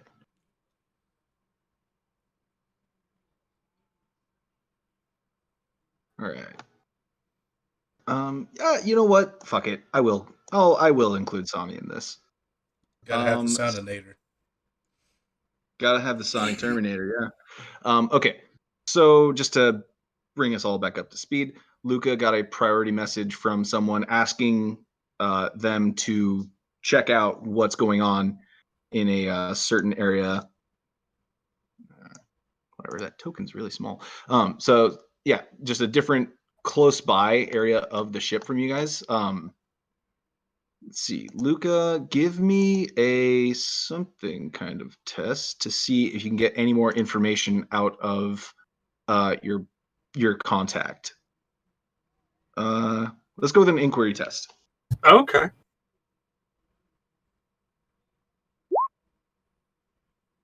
Expertly done. Yes, perfect.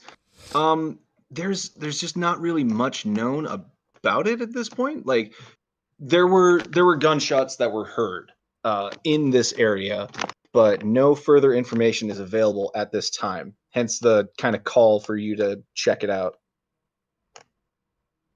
Oh, okay. If there were gunshots heard, then Luca's gonna be rolling up fully armed. Like you didn't hear the gunshots, but Yeah. you know, that's what's in the report kind of deal. Gotcha. Okay. Okay. Sue, I'm going to take us to this area. Go ahead, either Luca or Wash. Actually, no, Luca. Give me a navigate surface test with that plus 30 that you get for just knowing the ship. Just barely. Hey, you know what? It works. So, you guys get to this area, which I will say again, I had to kind of make last second. Oh dear. For the entirety of that break was consumed making this area for you guys. But yeah, you encounter this open area, and clearly things are not going well here.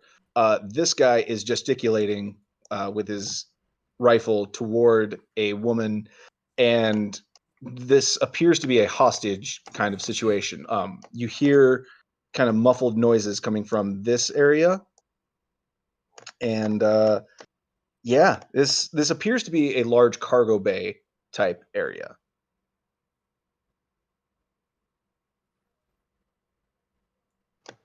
So I'm going to delete all of your guys' turn orders that are going on right now, and I'm going to roll up some initiatives for people. You want us to throw some If you guys want initiative? to, Yeah. roll some initiative. Yeah.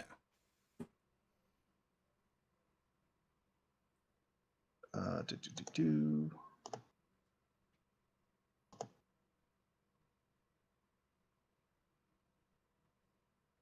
Pardon the stupid names. They're just what was coming off the top of my head.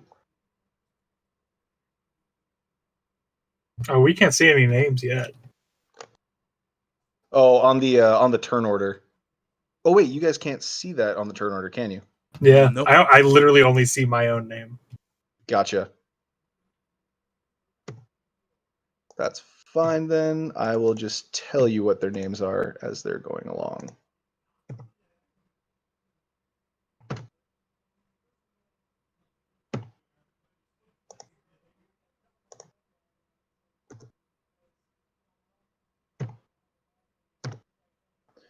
Okay.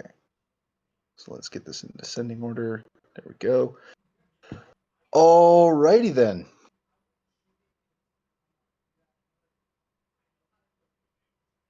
You can't see them? What the heck? All right, whatever. That's fine. So Wash, you see some people, Ogren and a guy clustered right here, another Ogren over here, and just a few, like the majority are clustered in this area. And this guy right here kind of walks out with his Ogren buddy right behind him. And let's see, he's going to make an intimidate test on you guys. So I'm going to roll a D100. Does he make that? So he rolls intimidate. I need a willpower test from anybody whose willpower is under 30. Anybody whose willpower is under 33. Woo. Does meets beats or Meets beats. okay? 29. That means I got to do a willpower check. Yep. Great success. And he's going about this by saying, you need to turn around right now. This is none of your fucking business. This is a legitimate business transaction that's going on. If you want to roll scrutiny to see just how full of shit this guy is, you can. But since you guys beat the willpower tests like entirely, you are good to go. I think I can safely gauge that this man is full of shit. That's a pretty good assumption. I'm just looking at Fred's token, and it's just the funniest fucking thing to me. It is ensued hilarity. Look at those soft, kind eyes. Does he have Geico? Say what? Oh Does he God, have Geico? you're showing your age. So easy a caveman can do it? God, I forgot those commercials even happened. You know there was a show for that. No fucking way. Yeah, Yeah. there was. Oh my God. Yeah. Capitalism is just, it's such an insane thing, man. Like, Jesus. All right. So you guys have all rolled your initiatives. Wash, do you want to say something to this guy, or do you want to just no context start guns blazing? Because these people have obvious hostile intent to you if you don't leave. So, asking the rest of the group this really quickly. We're not going to leave, are we? Nah. I hadn't particularly planned on it, but All right, I'm going to make an awareness check to see, or not awareness, or scrutiny. Are the Ogrins a threat or just the dude? Okay, go ahead. Make that test. Scrutiny or awareness was the question. Oh, sorry. Your call.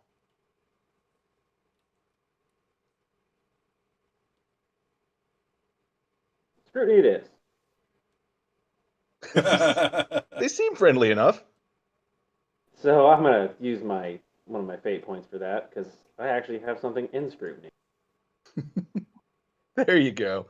The Ogren behind this guy right here, whose name is Zero, actually, does not seem like he's definitely like posing kind of behind him, like showing, you know, his muscle, and like he's going along with what Zero is telling him.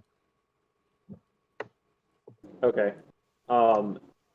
What can I do to not make him a threat? Because I don't want to just shoot the Ogren behind him, because the Ogren's very big, not needing to be hurt.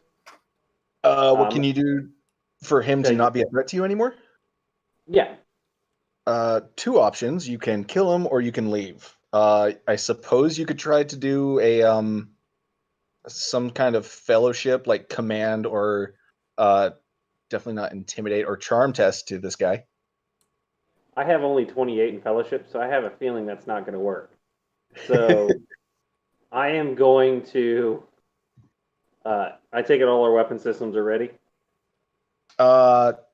Did you? I'm gonna say that they're still slung from just now arriving to this place. Or you know what? Let me. What kind of test should I do for this? Yeah, this is a big fucking room, by the way. Determining something real quick. We'll go with a shit. We'll go with a survival test or a sleight of hand, to see if you can, like, ready your weapons yet, or in the case of survival, you have the presence of mind to draw your weapons out before coming here. I've got quick draw, so Oh yeah, Locks, you're just good. gonna use that.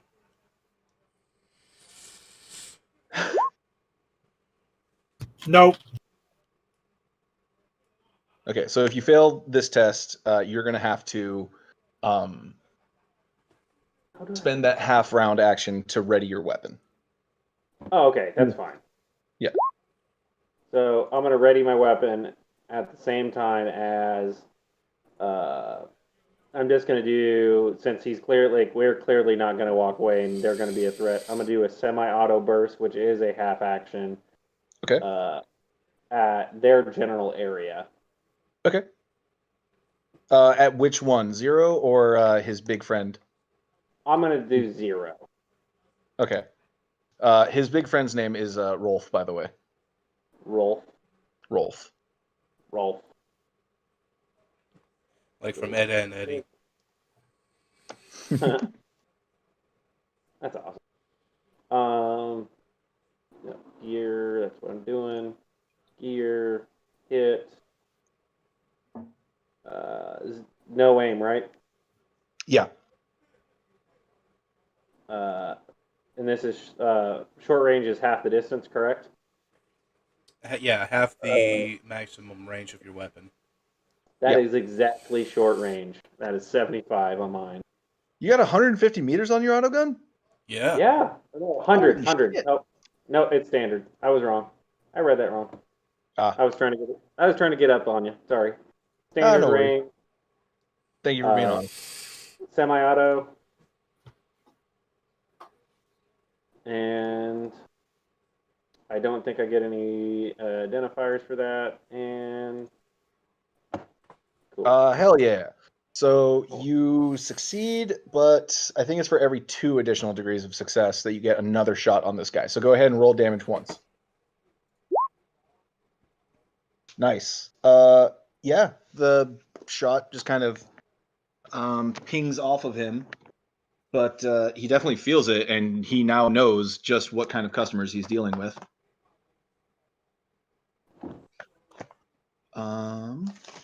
Let's see here. That's my turn. What's up? That's your turn? Okay, cool. Frederick Sharpstone. Mm-hmm. What would you like to do now that your small comrade has taken a shot at the guy with a whirring chainsword? Let's see. How far away is that gentleman? That would be not far.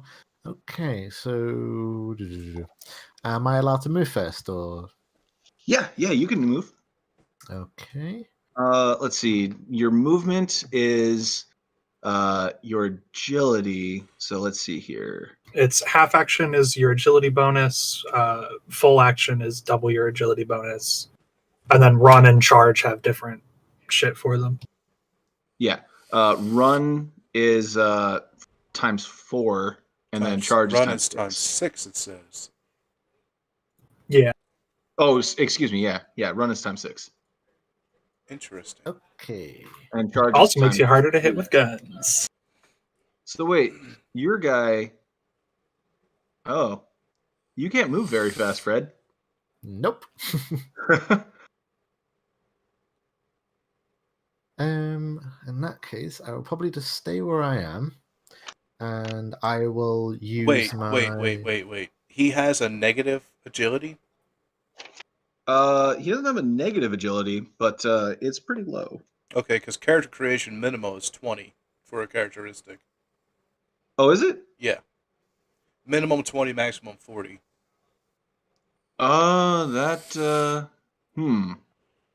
maximum for character creation. It's Well, 40. we're using Ogrid, so that takes some pluses and minuses into effect, and we were using it with the only war system.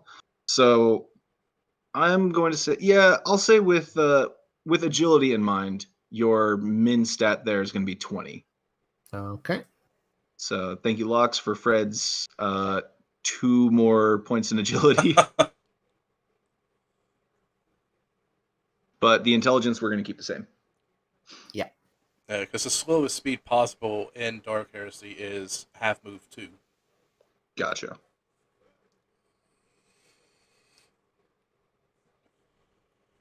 Okie dokie then. I will use my caveman lasgun, which I call my sun spear.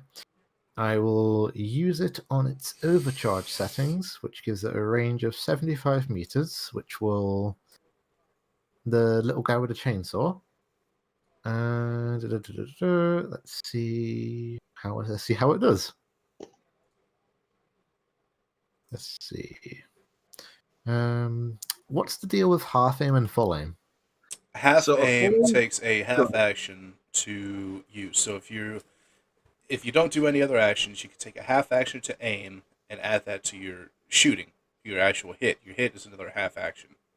So you can spend 1 full turn round aiming and then shooting, but full aim will take up your entirety of your turn, and the next turn you would add those bonuses to your hit.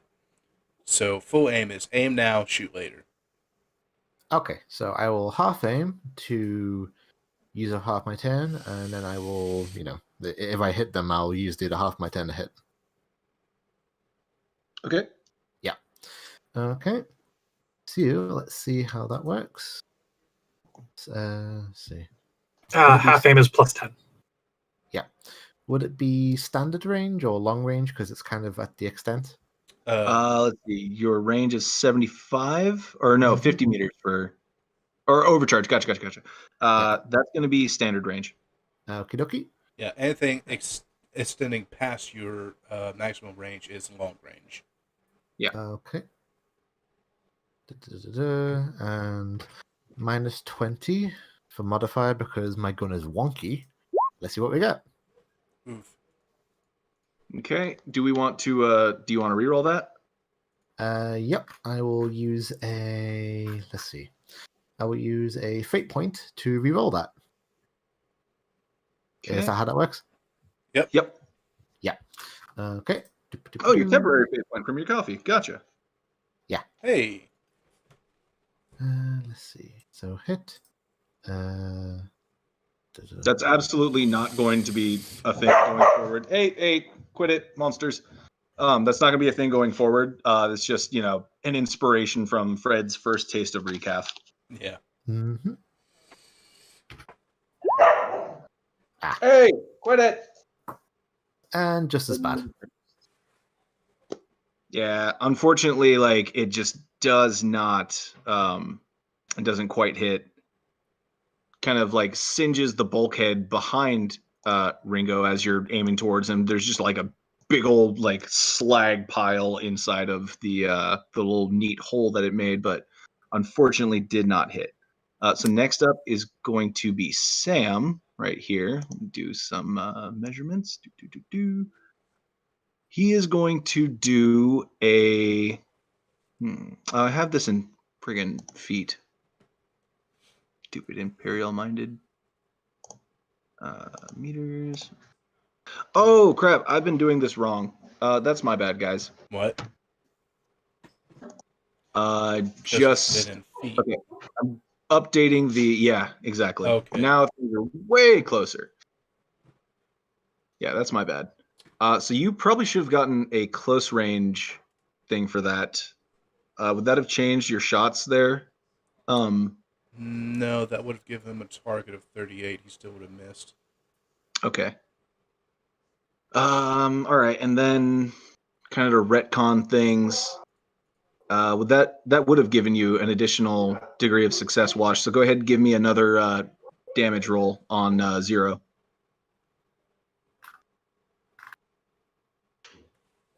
One second.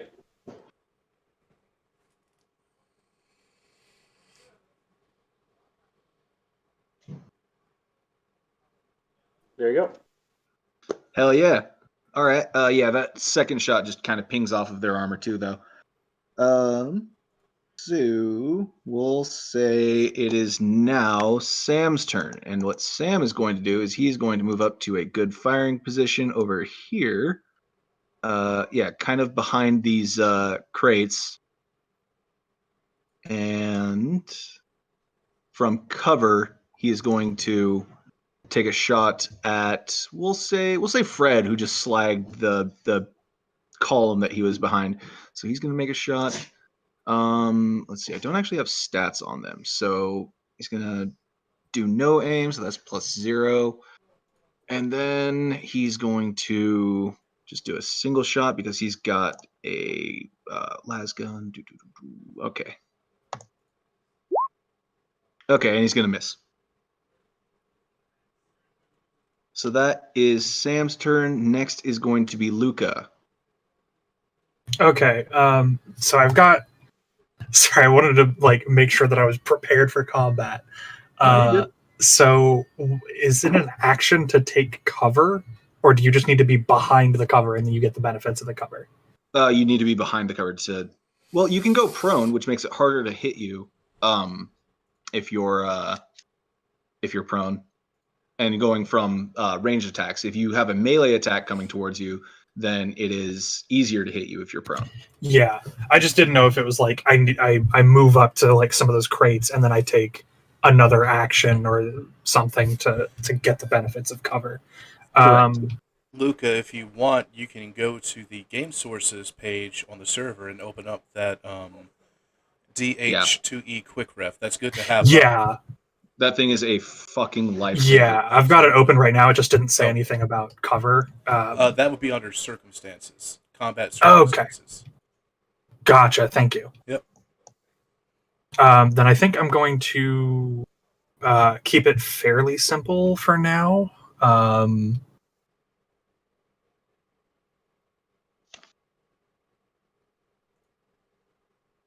Sorry, still getting used to the sheet and everything.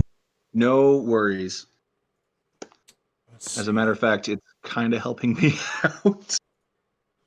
And Fred, you should keep in mind that you're also easier to hit due to your character size.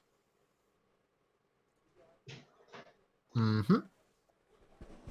I'm actually about to go look at the table for that. I think it just gives a +10 for other characters to hit. Yep. I am going to take a full run action to go over here. +10. And just kind of chill behind there for the moment because I don't have enough actions or anything to do much else. But I want to get in position first and foremost. Oh, Gotcha. quick thing, Jolly. Yeah, it's a +10 because you're hulking size, correct?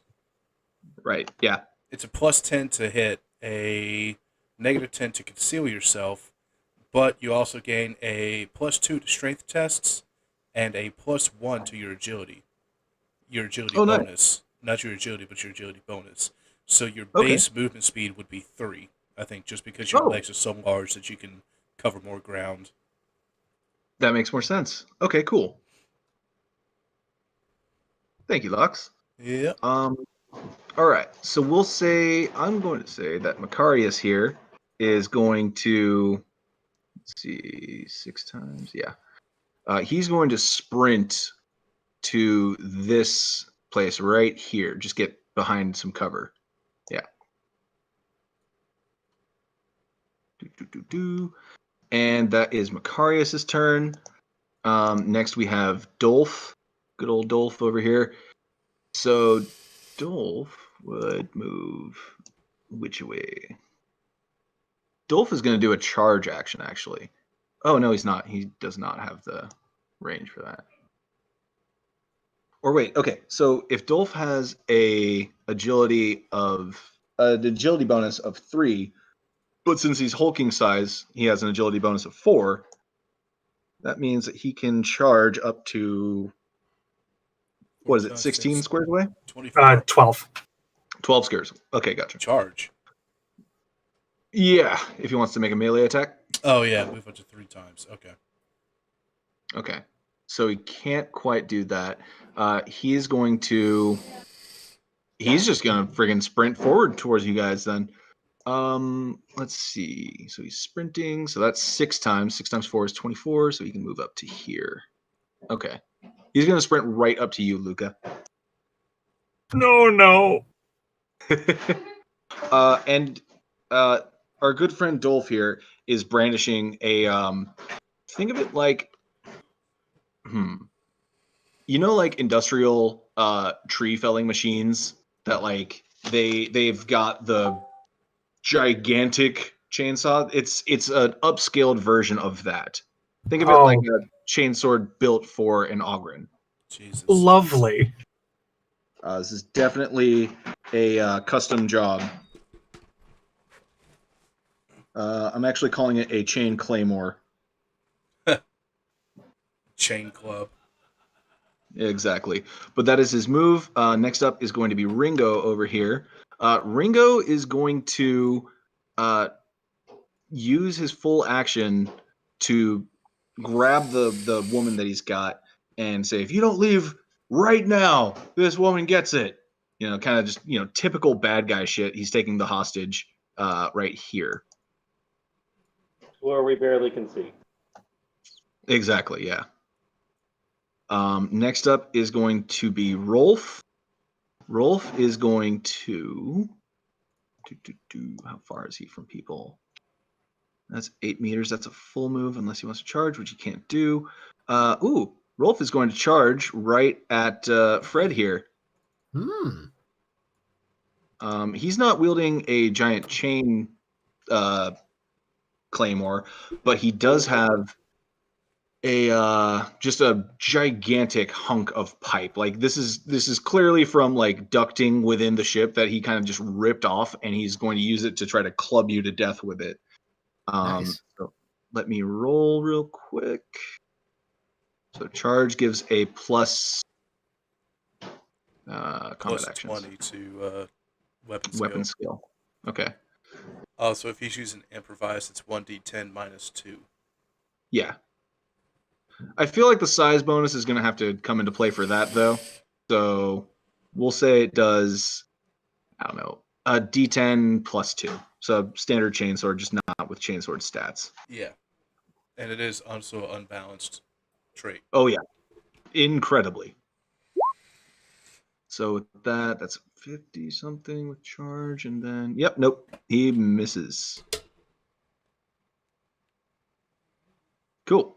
That's Rolf's turn, and next we have Zero, who is going to also do a. Let's see here.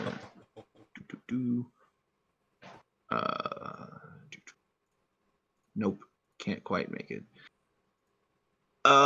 He's going to maneuver himself.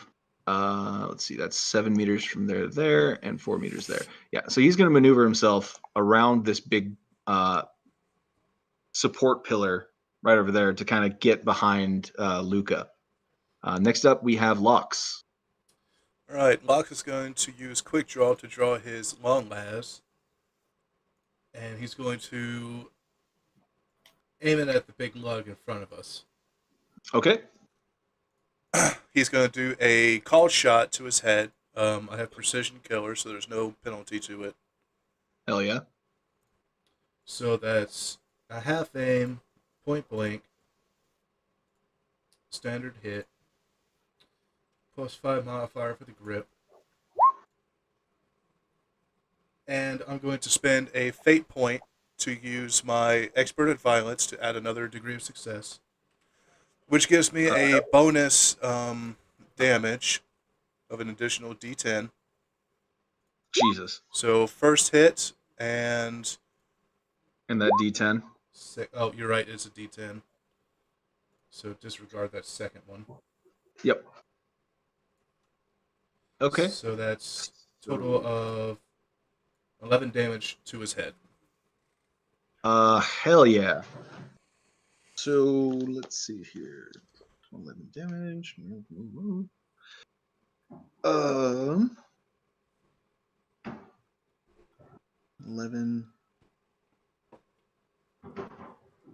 And that's called a technical play. So. Don't forget the penetration 1 on that. Oh, right. Oh, wait a minute. See, target was a 97. Dice roll was a 85. Target plus 5. That would have been 2 degrees of success. My bad, because I had forgot to add the plus 5 for my laser sight. So Okay. that would have been 2 degrees, and expert of violence 3 degrees. Is accuracy by 2 degrees or by 1 degree?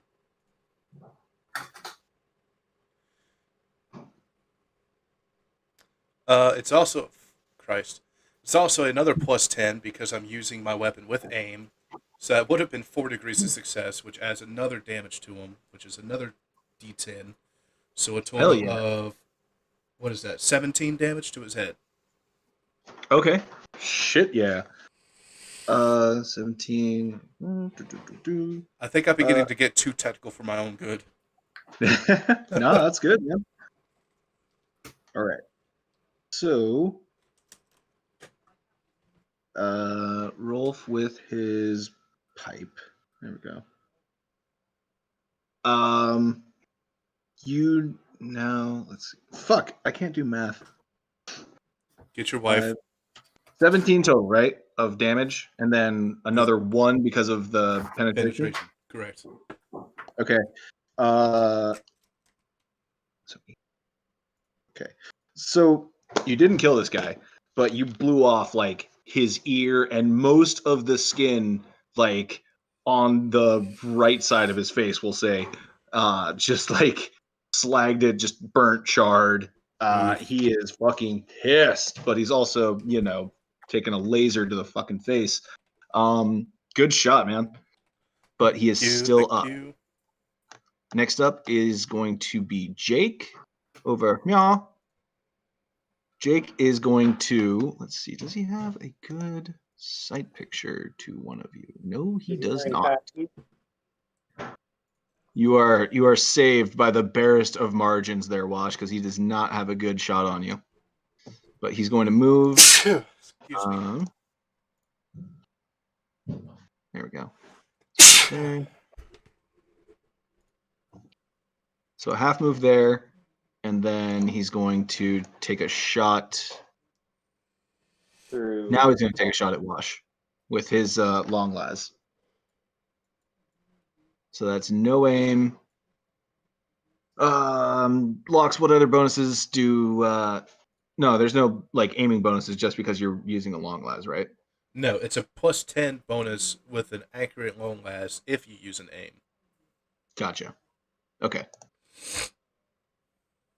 He's gonna hit. So how much damage does the long las do?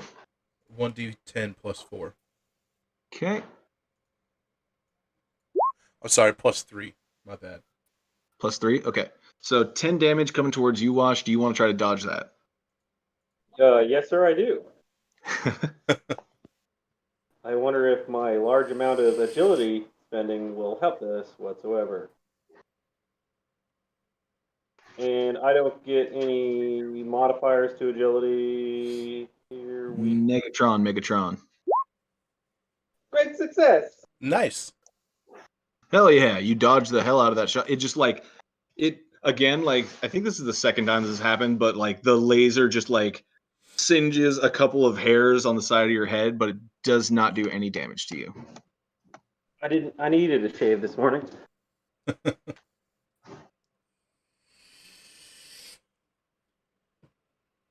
Okay. So next up we have Wash. It's actually your turn. Okay, what I'm going to do is, can I shoot at the closest guy without endangering Sonny? Yeah, you can. Okay. Actually, I'm going to shoot at the longer range one, this dude right here, because it's still not short range, or point blank at 4 meters, but that dude over there is. So I'm going to shoot at him.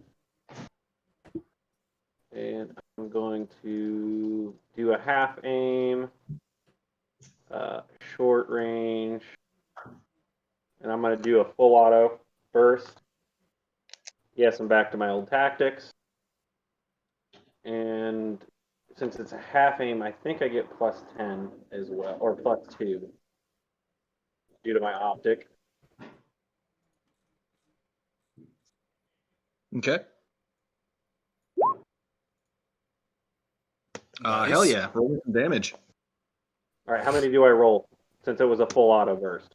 I think you just get one extra shot on the guy with the additional degree of success. Great Fuck success. yeah. Okay, so 1 pen. And you were going after this guy here? Hang on. Yeah. Okay. So that is that's Dolph right there. Okay. So factor in some armor stuff. So 1 pen. Don't eat it, Lilo. And then the 11 right there. Take off. Fucking math. I have to admit, after playing video games with health bars, it's really different playing a game where someone actually has to calculate the health. Right? All right. So yeah, you hit Rolf pretty freaking good with your 2 solid slugs, just like impacting him directly in the chest. Actually, wait, no, those were leg shots. So yeah, just kind of almost kneecapping this guy, but he is still up. So next we have that's your turn, yeah? Roger. Cool. Next we have Fred. Alrighty then. So, I would like to use the pointy part of my Sun Spear, which is to say, I think the bayonet or the knife or the spear point or whatever it is attached to it, to attack the fellow in front of me. All right. Just so that you're up on the up, Dark Heresy does allow you to fire range when you are based in melee. Yeah, yeah. Some people are even better at it than normal. Well, I think being point blank gives you a bonus to your shot, actually, if you wanted to do that. Yeah, it grants a plus 30 to being point blank distance. Okay, then I will give that a go. Wait, does your weapon require? Yeah, you shot your. That's right. You shot your round last time on overcharge, so it requires a cooldown for this round. Okay, so I should probably just use the bayonet then. Yeah. Yeah. Okay. I will do that. So let's see, half aim because I'm not doing anything else. Let's see. Attack type. Should I go with all standard? Yeah. Okay, modifier and nothing else. Or right. He could do an all-out attack, couldn't he? Could, absolutely, yeah. But that would negate any dodges that he could do. Yeah, you won't be able to dodge in your next round. I don't think he'd be very good at dodging anyway. So yeah, you could do attack type all out to get a plus 30, I think it is. Okay, I will do that. I think that's a full action. Oh, hell yeah. Nice. And your bayonet counts as a spear, so it has rending as well. So don't forget the rending die. So yeah, you can roll damage twice on that, and you take the higher result. Okay. See you. 6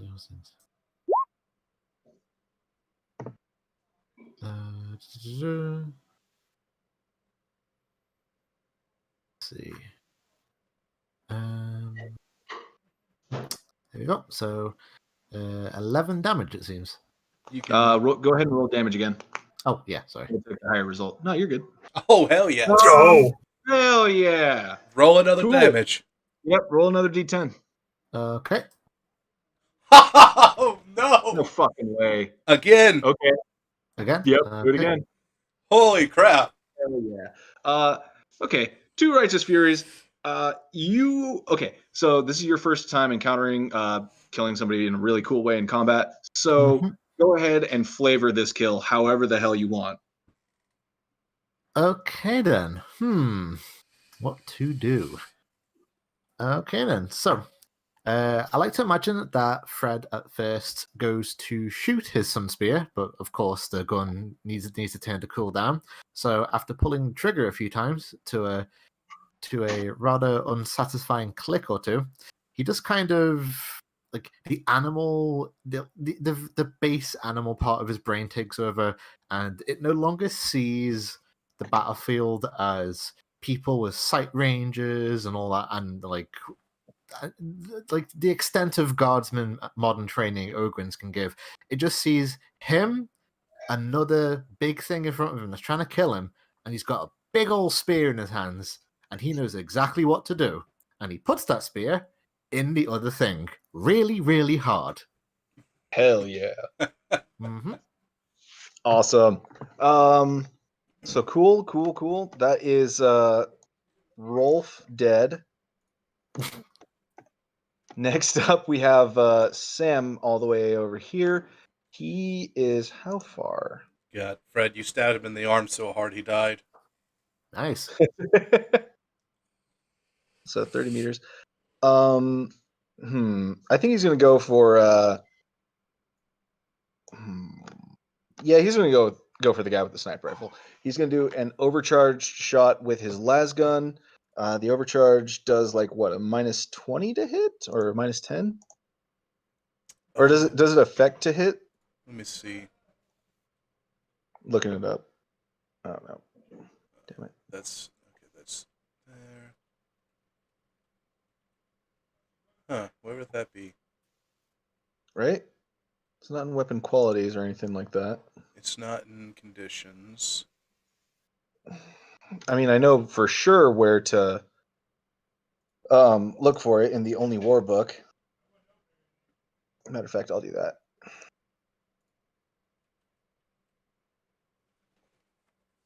Huh. Where is it? F. There we go. Let's see here. Change to overcharge mode. Oh no, overload mode. That's what I meant. Sorry. Dealing +2 damage, gaining +2 pen. However, it consumes 4 shots of ammunition and loses reliable, gains unreliable. So this thing is liable to break if he misses too hard. Yep. He doesn't miss quite hard enough with all the considerations. He did a half aim and then just a standard shot, but he does miss you. I don't think that's enough to jam it, though. No. Okay, so that's Sam's turn. Luca, what would you like to do now that you're between an Ogryn and a chainsword?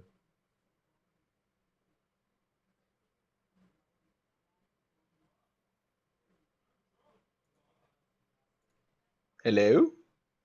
Luca. Oh God, I'm so sorry. I'm completely like my brain just shut down. No, It's you're all good. Trust me, happens to me all the time. Yeah. Okay. So,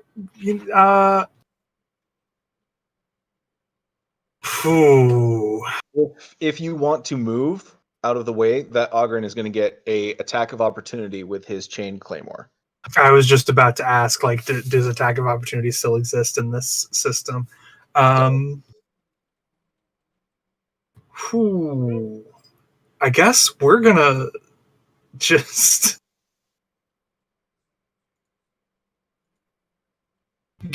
staying there is gonna be literally the dumbest fucking possible thing. The disengage action. Hang on, I'm looking it up right now. Oh, okay? So it's a full action. It's a movement, but you can break from melee without incurring a free attack. Yeah, and that would be my full move or a half move. Full move, yeah. Okay. Luca's not adjacent though. To the Ogryn? Not through cover. I mean, okay, I'm pretty loose when it comes to rules on cover and all that kind of stuff, but I'm going to be firm on this one and say that yes, they are indeed adjacent. Like they can both see each other. Like the Ogren can absolutely see Luca where they are. Okay. All right, so we're going to go ahead and take the disengage action to different cover.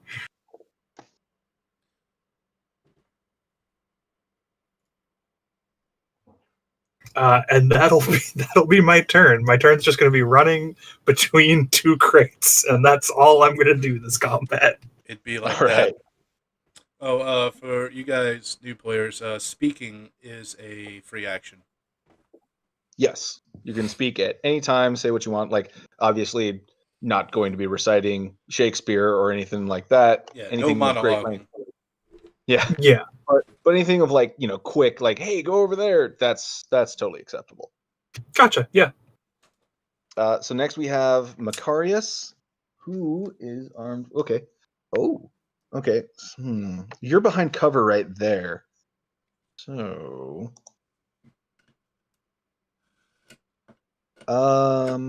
Eeny, meeny, miny. You know what? I'm gonna roll for this one. Oh, you know what? I didn't roll initiative for Sonny. That's my bad. He didn't get a turn last time. I was wondering So if I missed it. Give me 1 second while I do that.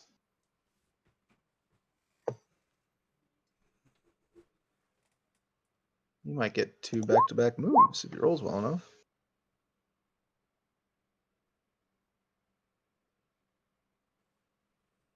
No, but he does. Oh, he actually does get 2 back-to-back moves.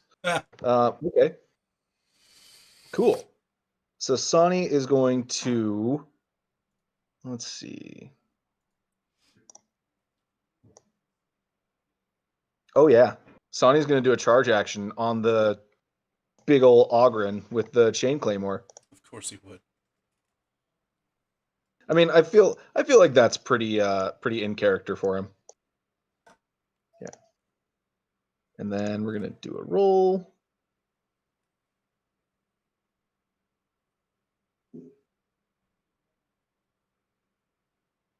Charge. Oh wait, why does he have that? No aim. Attack type. Charge. Cool. Oh yes. All right, and that. Ooh, damn! Does that hit? Okay, cool. So let me do some damage real quick. Oh no. Rolls as low as he can. Don't forget rending. Oh yeah, that's true. Yep, good call. Slightly better. So that's going to be 2 pen. That's on Rolf, Dolph, who's still up. So 2 pen on that. Cool. Okay, so does some damage to Dolph there. And I'm tempted. Okay, do you think that Sonny would do an all-out attack on this big chain claymore wielding Ogren, or would he do something, just a standard attack, so he can keep his reaction? Sonny's the kind of guy that charges into a battle, even though there's a bolt pistol aimed at his face. All-out attack it is then. Gotcha.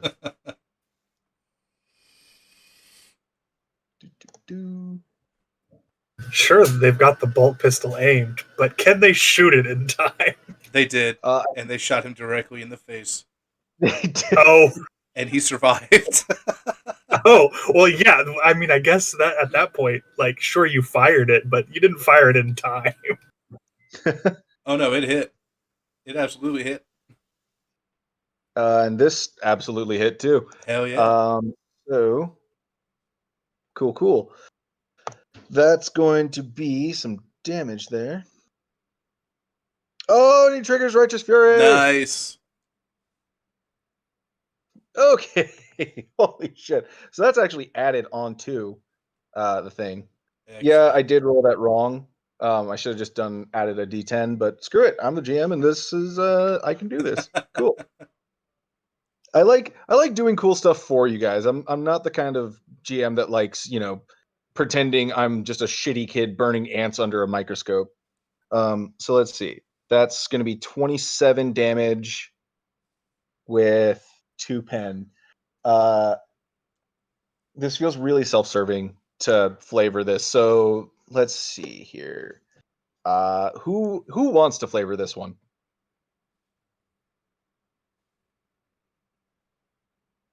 Crickets? Okay.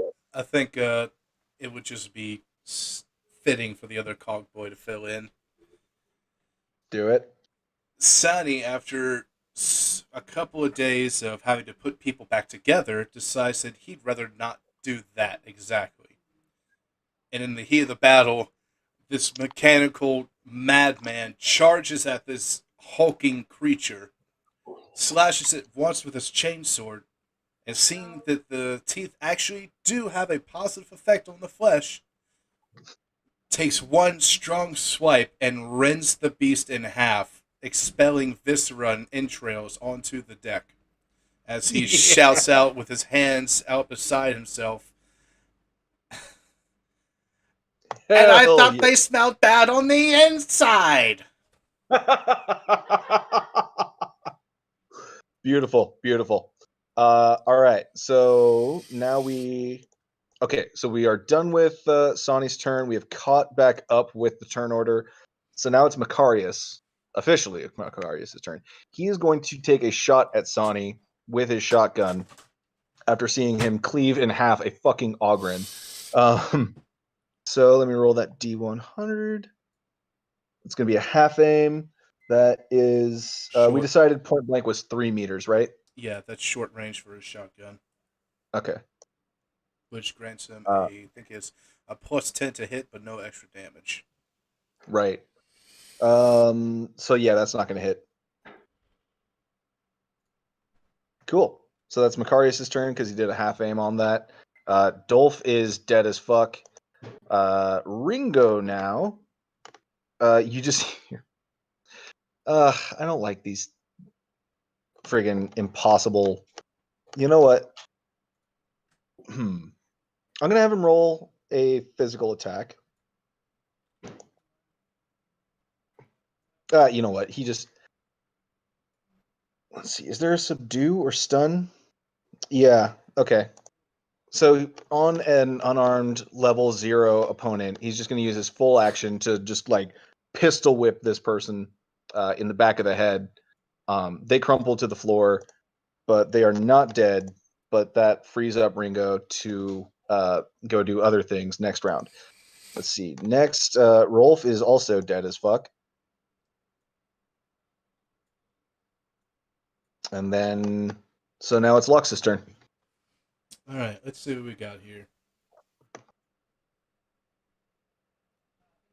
Both of these are in sight.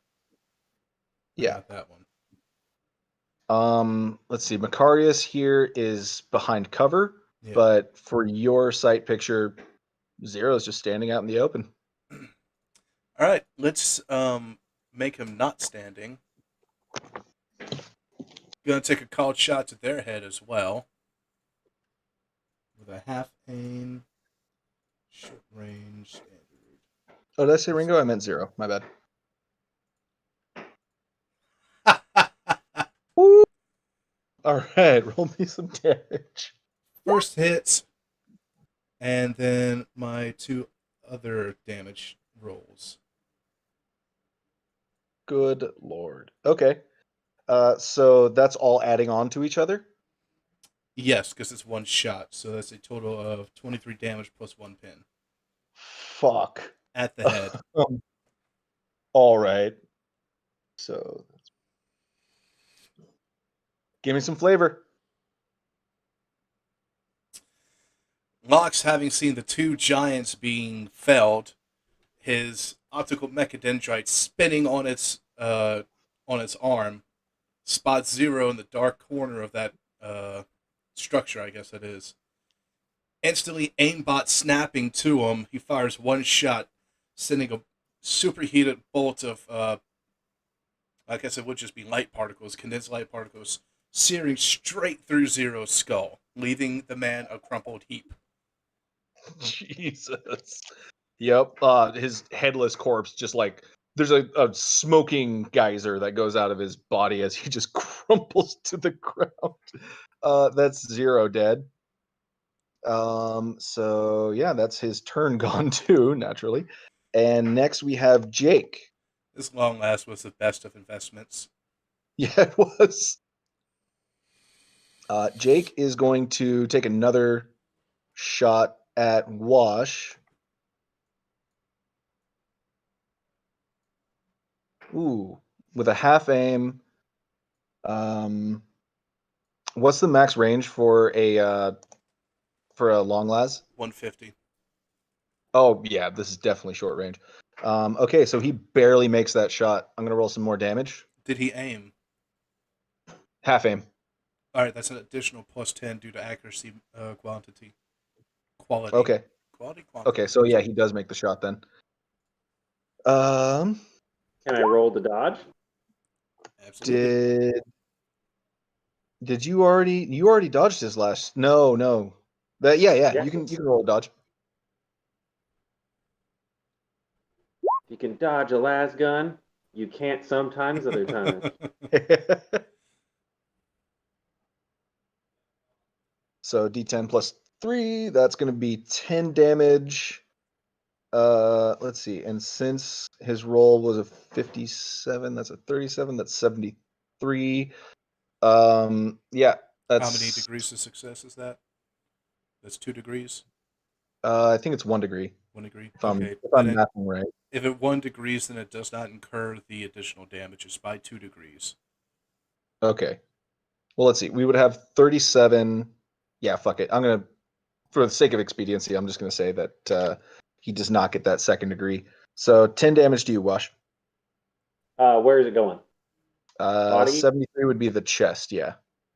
So I have 6 armor, and then it says 9 underneath that number. What's your So toughness? 31. My toughness is 30. 30, And and I you have said 6. you have... Yeah, that would be 9 soak. All right. So you take 1 damage. The best shot this guy takes, and just plink. I was worried for a second, like, oh crap, the person I'm supposed to protect already died. Yeah, Quinn, Fred, if you guys don't know, your armor gives you 1 standard armor points.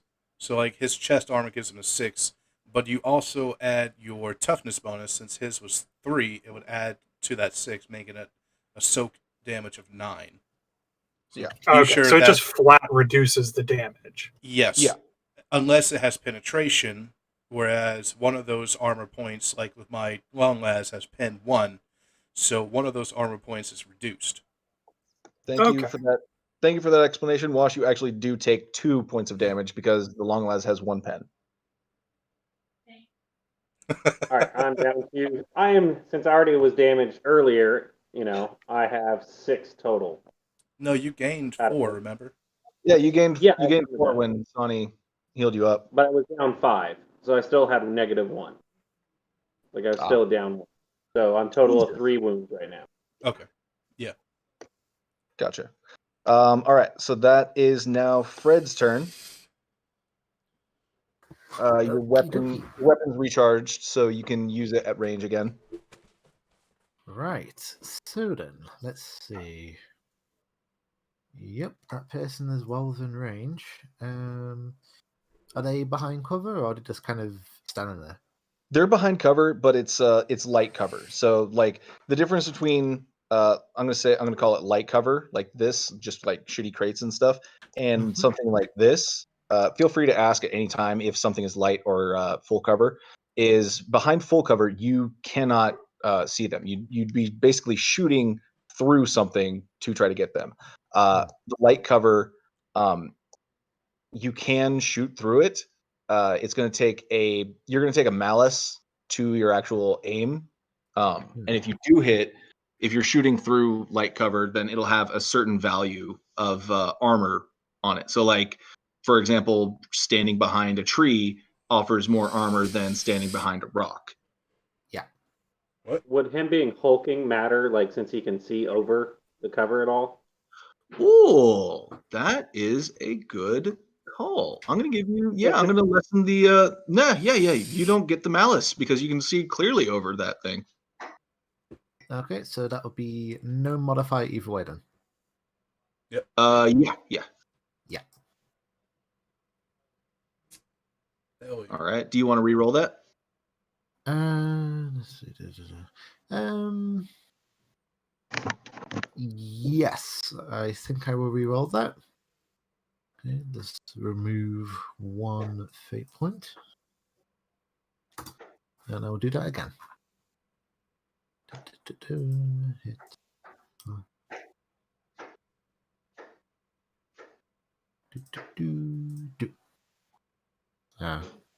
Better. Close. It too gives him a impromptu haircut, but nothing that does him any damage or anything like that. So next, Wash, it is your turn. So I'm going to shoot at Jake from State Farm because he's been shooting at me, and he's currently at 29 meters, so I'm within short range of my auto gun. Hell yeah. And I'm going to do a half aim with semi-auto. Okay. And for the new players, I have a backpack ammo kit. So yeah, like I don't know if you guys watched the newer Predators, the one with the guy that has like the minigun with the backpack ammo supply. That's pretty much what Wash is rocking. Or even the old Predator, remember? Oh yeah, that's right. That's right. Jesse Ventura had a minigun, didn't he? Yeah, with the backpack. Yeah. Okay. And since I half aimed, and the red dot, I get +2. So let's see how this goes. Yeah. Oh hell yeah! Nice. Is that 2 more damages or just 1? That was a semi-auto shot, you said? Yes, sir. Yeah, that's gonna be 2. Yeah, 2 damage rolls. Total? All right. Nice. Wait, what's your burst rating? What's your burst rate of fire for your auto gun? 3 rounds. 3 rounds. And burst. I might be mixing things up. He needs 4 degrees of success to hit with all 3. Regardless of how many shots hit, uses ammo approximately. Yeah. Okay. So that was on Jake, was it? Yeah. Yeah, Jake from State Farm. Right. Okay. He shot me times, and he just shot me in the chest. So. Let's see here. Doing that. One there. And then with that one.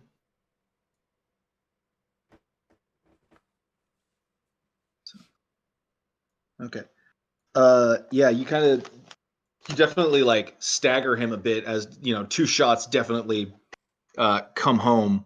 One of them hitting him in like the shoulder, just like, fucking him up a bit, took a little chunk of meat off, but he is still standing. The dude just got shot in the head twice. Oh yeah, that's right. 2 headshots. Oh man. Ooh, what's his head armor? Yeah, that's a really good call. Yep. Okay. Refactoring damage then. This is why called shots and locations are important, people. Indeed. I have a machine gun with a backpack set up. Like I'm not. I'm going for on his head. Okay. Well, that changes the story significantly. Wash, give me some flavor, man. So after being shot at twice, and the second one hitting him in the chest, he sees that Jake from State Farm is in fact wearing khaki and a firefight. So I shoot him full burst and blow his head up. He sounds hideous. He is now. Yeah. What's up? Oh, he is hideous now. Yeah. Would I be able to tell exactly how wounded Wash is? I mean, it's the heat of combat. You know that he's taken a couple of shots, but I wouldn't say that knowing the extent of the damage. Like, he's still upright, and clearly he's still firing at this guy, but, like, specifics of, like, how damaged, like, how hurt he is, no. Okay, gotcha. I was going to check about like doing first aid in combat because I'm not seeing exactly how that works for actions wise, but I think in that case I am going to do. Only 3 bad guys left. Finish the meal before you clean the plates. Yeah.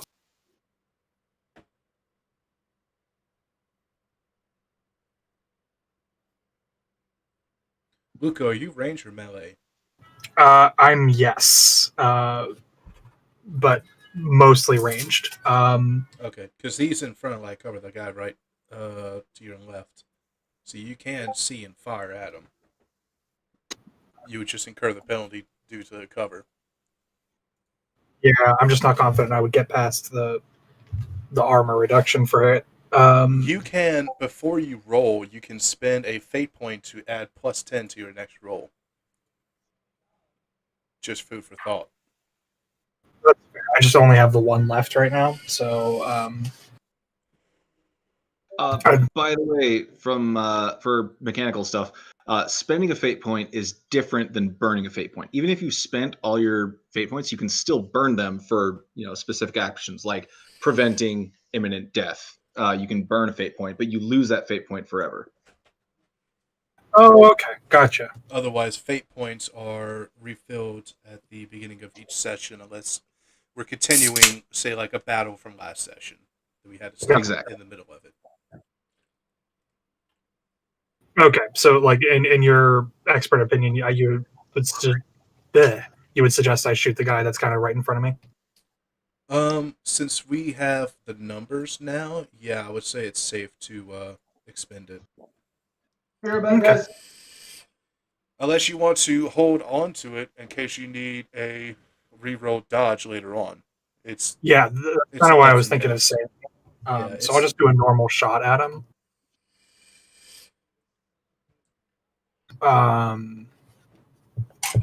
Oh wait, no, because I'll have to.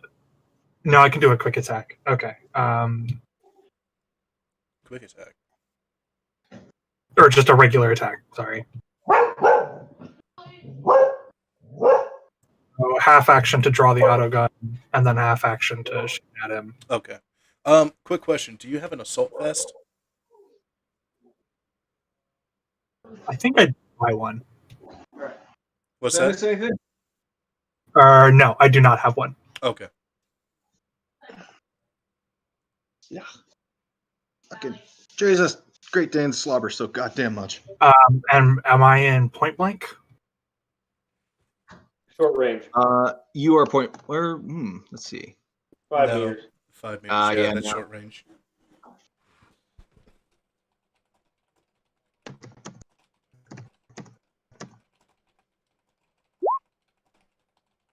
Yay.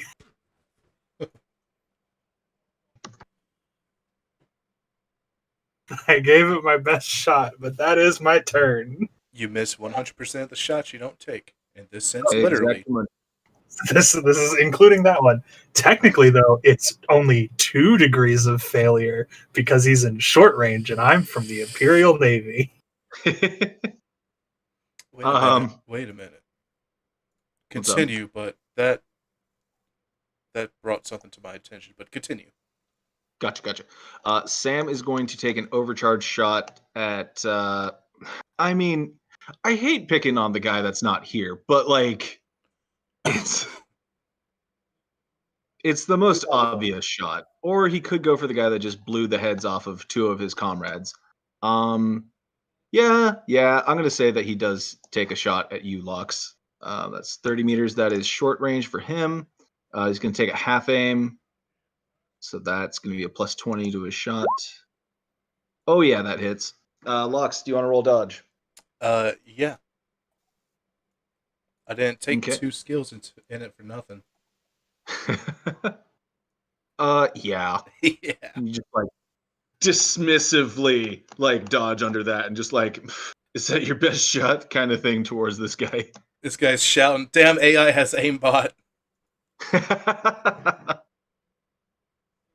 All right. So that is Sam's turn. Next, we have Sonny, who is going to. Let's see. He can't charge because it's not within 6 meters. Yeah, he Or is. it's not longer than 6 meters. It is within 6 meters. That's what I meant to say. And he can't charge there. Quinn, what's your character role? Assassin, Herafet, Sage, Warrior, Seeker. Seeker? Okay. Sonny, He what is weapons? six. Is it 6? It's 6 exactly right now.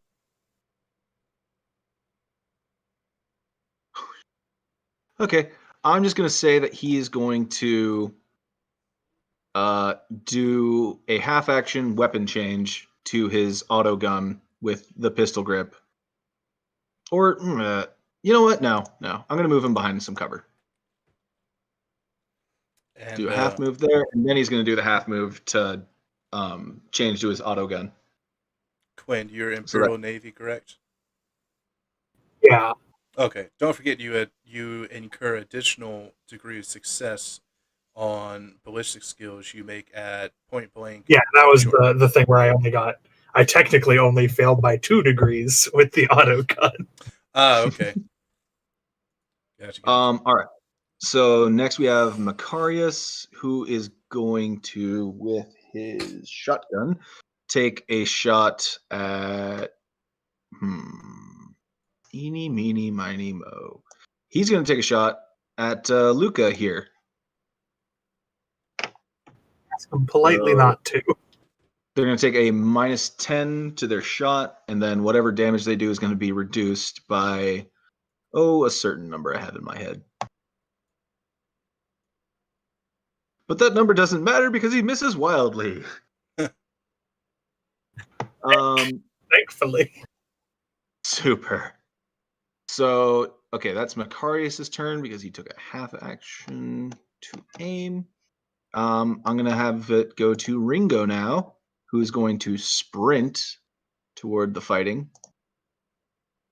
Ringo's going to go. Yeah, he'll sprint over here and just take cover behind this area. Is Ringo the ringleader? I mean, you know how clever I am with my names, so go ahead and infer what you will off of that. Next, we have Locks. Locks is first going to offer them a chance to get out of here and live, and shouting, "We have you outnumbered and have killed your Ogren already. Surrender now and you may live." Go ahead and give me a intimidate check on that with, we'll say, since you have killed, I'm going to give you a +10 for every party member killed. So that's going to be a +40 to that. Oh, shit, we killed 4 already? Yeah. Is Chrissy's food almost done? Getting there. All right, and I'm going to do willpower saves for all of them. So I just have to do 3.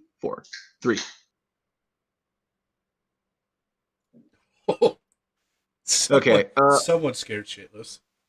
Yeah. Fortunately, also, that is Ringo, who, recognizing that his band of miscreants is fucking wrecked, he says, "You go your way, we go ours," like kind of with a interrogative sort of lilt to his voice. Quick thing. Let's see. Ooh. Ooh.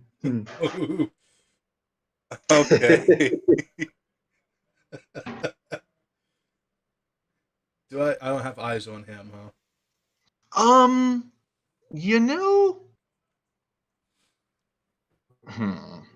How do you feel about a -30 to hitting him? And we'll treat that as like him kind of, peeking his head out to be able to see you. Sure.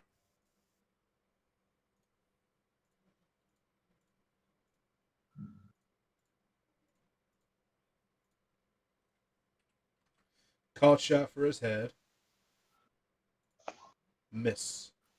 Ping, ping.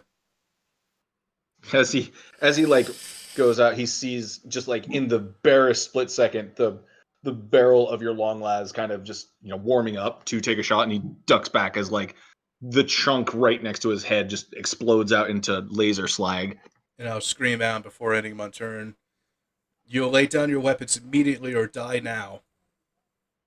All right, give me another intimidate check. Okay. Same thing as before. Okay. So who failed the intimidation check? Did they all, or there we Ringo go. failed the shit out of it. Macarius and Jake both kind of failed it, but not as bad. Yeah, okay. So that's the last of your turn. Jake immediately throws his las gun onto the ground and raises his hands up. So is there a disarmed icon that I can use for this? We'll say he's waving the white flag, even though that's a black flag, but you know. So that's his whole turn is just like, nope, I'm fucking done. Next up we have Fred. Okay then, so how many of them are left that have not surrendered? Since it hasn't gotten around to their turn yet. Oh wait, which one's Jake? Oh, Jake's dead. Never mind. He doesn't throw down his thing because he's fucking dead. You know what? I'll treat this like an instant thing that happens. We're gonna surpass turn order here, but I'm pretty sure you guys know what's going to happen since Locke's got 4 degrees of success. All 3 of them throw down their weapons. Mm-hmm. Say, fuck this. Yeah, pretty much. And they kind of like move out to make themselves like very apparently not in the fight anymore. So now, Fred, it's your turn. Okay. Well, they've all surrendered, haven't they? Oh yeah. Yep. Okay, now we should probably go check out the status of the hostage, I reckon. Okay. We're gonna have a King Kong moment. I would like to. Let's see. There we go. Would you? Are we still in combat or can we freely move? Let's go with in combat until you get these guys in hand. So we're gonna go in turn order until these guys are like 10-4. under your guys' custody, I guess. Fuck it. You know what? No. Free move wherever you want to go. Turn-based free movement. Yeah. Okay, I would like to, if possible, make my way over to the hostage and check on them. Okay. Just kind of barrel down there and make sure that they're okay. Lady! Okay. Give me an awareness check on this person. Okie dokie. Let's see. Awareness. That would be fellowship for me. No modifiers. Yeah. Okay. Right. She's passed out and she's got a little, kind of trickle of blood running from her head from where she got thumped on by Vince, or not Vince. Ringo. Excuse me, Ringo. Vince is still on Vrax. But yeah, no, she's alive, but she's definitely passed out. Okay. Is there anything else that I can do, or should I move on to the next turn? If you want, you hear a pounding coming from this area right here. Yeah. So it's just going up against the door, and you hear people yelling from behind it. You've been training for days for this task. Move the boxes. I know what I must do. Also, has anyone else noticed the floppy disk here in the middle of the deck? Oh shit! I didn't notice. I didn't want to comment on it. That is not something that I moved into here. Like that's just part of the map. That's definitely a 4.5 floppy disk. Swear to it. That's so funny. Yeah, there's a bunch of them around. But okay, so that's gonna be Fred's first action. Wash, what would you like to do? So if Fred is dealing with the unconscious lady and he's going to move boxes in a second, moves boxes. Are our prisoners currently, or they just got their hands up? They just got their hands up and they're standing there. All right, I'm gonna tell them to, while having the gun at the ready, to get. How do you ping? Be on Get the somewhere to come to us. be on the cursor at the top left and hold down on a square. Top cursor, select move. No, you gotta just hold the left mouse button. On whatever square. There you go. But yeah, somewhere right there. Okay. Also, Joey, could you change his color to green? It seems more appropriate for him. Who's Wash? Yeah. Great. Look at the color. Oh yeah. Hang on a sec. How? Okay, I don't know how to change the color. You should just be able to mouse over the color next to your name at the top of the page and click on that, and it should give you a color display. Top of the page. Or you see where our you names should are? be able to just like click the color down at the bottom and select one. Or wherever you have the line of names for us. Yeah, I'm clicking on the color, but it's not. I'm not, It's not. able to. Yeah. Strange. I You have should to be do able it. to do that. Do I have to do it? Yeah. Maybe. Okay, one I don't. Oh yeah. You have to manually do it yourself. You can't change anyone else's. That's funny because I can't do it on mine. Weird. I can't do it to yours either. Weird. All right. So let me move some stuff because tokens are colliding. There we go. All right. So all three of them are just chilling right there, hands up. They definitely don't have the weapons that are in their hands right now. Okay, but they're unarmed. The hands are up. Who in our group has handcuffs? I think. A surprising no one. The person who works for security, unfortunately, only has 2 pairs of handcuffs, so that means we have an extra prisoner to deal with. I think Sani has that pair. Sani has 2 manacles on him. Nice. We don't need to shoot anybody. Then we'll be able to have handcuffs on all of them. Okay. So go ahead. Make like a special note that 2 manacles are on, criminals or something like that. So they're not in your inventory, but they're part of it. You know what I mean? Gotcha. So I'm going to assume that's your action is just manacling these guys. That was what it was going to be, yeah. Cool. Sani is going to do the same. Macarius and Ringo are currently getting arrested. Lox, it is your turn. Oh, good. But that doesn't really help because Lox is kind of a greedy bastard too. He's gonna root through their pockets and take their money. Oh Jesus. Okay. All right. Let me roll how much geld they have on.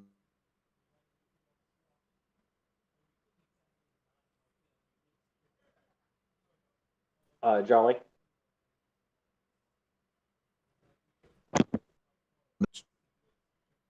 Jolly, can you hear him? Yeah, I can hear you. Okay. You've roboted at the end of your sentence, so we didn't know if you disconnected. Oh crap! Yeah. So yeah, they have that much geld on them. 81, 33, 99. Don't you owe me money, Lox? Do I? You all owe someone else money? He owes money on top of that to me. Yeah. So I'll give you the 213 and call it even. Perfect. Works for me. Awesome. Yeah, go ahead and pocket the rest of that. Frederick, you Quick are. thing. Yeah, go ahead. Do any of them have a cool hat? A cool hat? Yeah. Ringo's got a pretty decent one. Yeah. What's it like? It's like a Let me look up something real quick. Sorry to muddle the action, but No, you're good. this is important character development. Yep. Hang on a second here. Images, there we are. It's one of these numbers that I'm posting to crew chat. Let's see it. Oh, that's a fancy man right there. Oh, a freaking bowler. Yeah, I'm taking that. It does not give you any armor, by the way. I do not care. It's going on my wall. This is who I am now. All right. So next up, that's it for you, yeah, Lux? Correct. Thank you. Okay. No worries. Next up, we have Frederick Sharpstone. Okie dokie then. Let's see. So the hostage are doing fine, and I believe there was some boxes that needed moving from one location to another location. A task Fred was fucking born for. Go ahead and give me an athletics check to see if you can move these boxes. I think I can move these boxes. So that is that. With or without a fate roll, though. If anyone wants to assist Fred in this action, you can move your token over there. If I'm able to, yeah. I don't imagine manacling them would be too time extensive, so I'd like to help out Fred. Okay, cool. I think I could tech use a forklift. Oh, Son of a bitch. hang on, that's actually a success because Luca there did an assist action, so that adds a +10 to it. Woo! So you both managed to move these boxes that seem to be filled with just solid lead to the side over here. Hey, Jolly. Yo. Quick question. I'll wait till my turn. Never mind. Okay. Well, I mean, it is your turn now because that's Fred. That's your action, yeah. Mm-hmm. Well, okay. I'm gonna wait for a little sec for your turn, Wash. As soon as you get these out of the way of the door, you open the door and see A gene stealer. No, it's a bunch of people just trapped in this friggin' room. Like they look like they've been held here for a long time.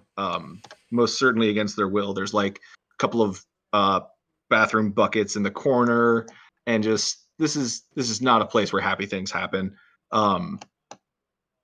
They start immediately like running towards you, and then they see the giant auger, and they're like, "Oh shit!" But yeah, you and Luca and Fred, you are both bombarded with questions and what's going on? Are you here to save us? That kind of thing. And so before we get to your reaction, Luca, let's go to Wash. What would you like to do? I was going to pick up all the guns that everyone had dropped from surrendering or when they died, and check dead bodies. Okie dokie. So good I was thing you going to say mentioned that earlier, but I forgot to say it. Yeah, no worries. You pick up a common quality las gun, a Right. low quality shotgun, hence it missing all the fucking time. There's the big goddamn pipe, which you couldn't hope to lift. Same with the chain claymore. There's a chain sword of low quality as well.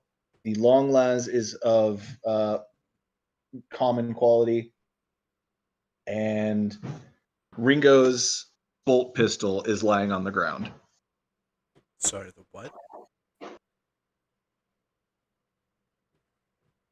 Say again? Say again? Ringo's bolt pistol is lying on the ground. A freaking bolt pistol? Holy shit. A freaking bolt pistol. I'm not. Wait, does my use of projectile weapons count for a bolt pistol? No, You have to be bolt trained. weapons are specific bolter class. Yep. Okay, since can I pick up all this or just some of it? Yeah, you can pick it up. Okay, cool. I wrote it all down. I'll trade anyone if they need something. So. Well, I think we Yeah. have a special new friend who could use that Bolt pistol. claymore. No, the claymore. The chain claymore. The chain more. Chain more, I like it. Chain more. Yep. Okay. Official. It is the chain more. I'll give you the stats on that later. More viscera for less. Love it. Discount market. There So, can Luca, be only Fred.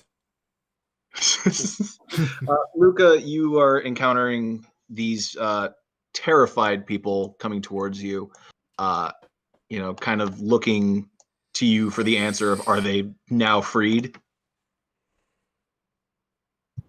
How did you get into here in the first place? Were you waylaid?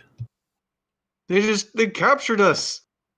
There's been a lot of people coming in and out of this room, and they just take some and put in more, and we're just the ones that happen to be here right now. Please help us. Don't worry. You can calm down now. You're safe. I just need to make sure to ask you some questions to make sure that we're able to make sure this doesn't happen to anyone else. Does that make sense? It does. Thank you. Thank you. Perfect. Would you be able to tell me where they grabbed you? I got grabbed when I was working in engineering. I was in the med bay, and just like all different answers from all of them. Okay. However, you do notice, and it's actually the save icon. Hang on one second, looking up something real quick. Shit. There we go. Lux, as you're pocketing through those guys, go ahead and give me a scrutiny test. All right.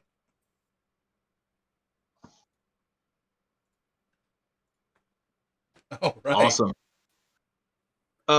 You encounter a set of orders from, that has, or in what's his face, Ringo's, in his pockets. You encounter like some pages that give basic outlines of the operation that is going on right now, and it's less like a set of instructions and more like a to-do list. Well, not really to-do list, but if you are discovered by certain personnel, like security personnel or something like that, present them to this, and this is what's going on here, and it is signed at the bottom by order of the, and I'm going to spell this out for you, SCIRENDICTAEM. Wait, SCIREND. No. So the first word ends with the N, and then the second word is DICTAEM. Why did I fucking not put this in text? My bad. Siren dictum? Yep. What was it? So, yep. Siren By order of dictum. Yeah, perfect. You got it. Is that low Gothic? I mean, it's what the organization, or that is what it says. You don't know like what it represents. It just says, by order of the Siren Dictatum. Gotcha. So you don't know if that's referring to a person, an organization, whatever. Gotcha. But yeah, so we're gonna exit the minutia and stuff. We're now in free play kind of deal. Luca, what is your ultimate?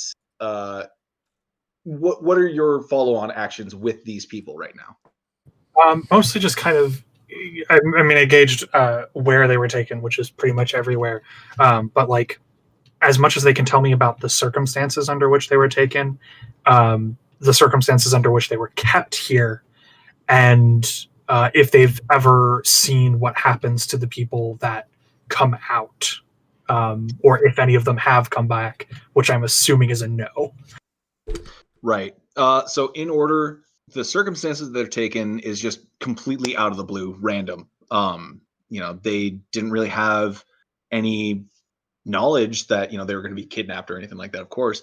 But it's just they were going about their daily lives and they were taken to this place.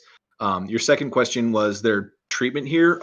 Bad, just given corpse starch and not enough of it to feed them and kind of hold them over. The person that's been there the longest has been there for about a month, and he said that in his time he didn't know like there wasn't a set pattern for people being brought in or taken out. It was just entirely at random. And then, no, he has not seen anybody leave and then come back to this holding cell. Okay. I think that's pretty much all I'm going to get out of these people because they are traumatized, understandably.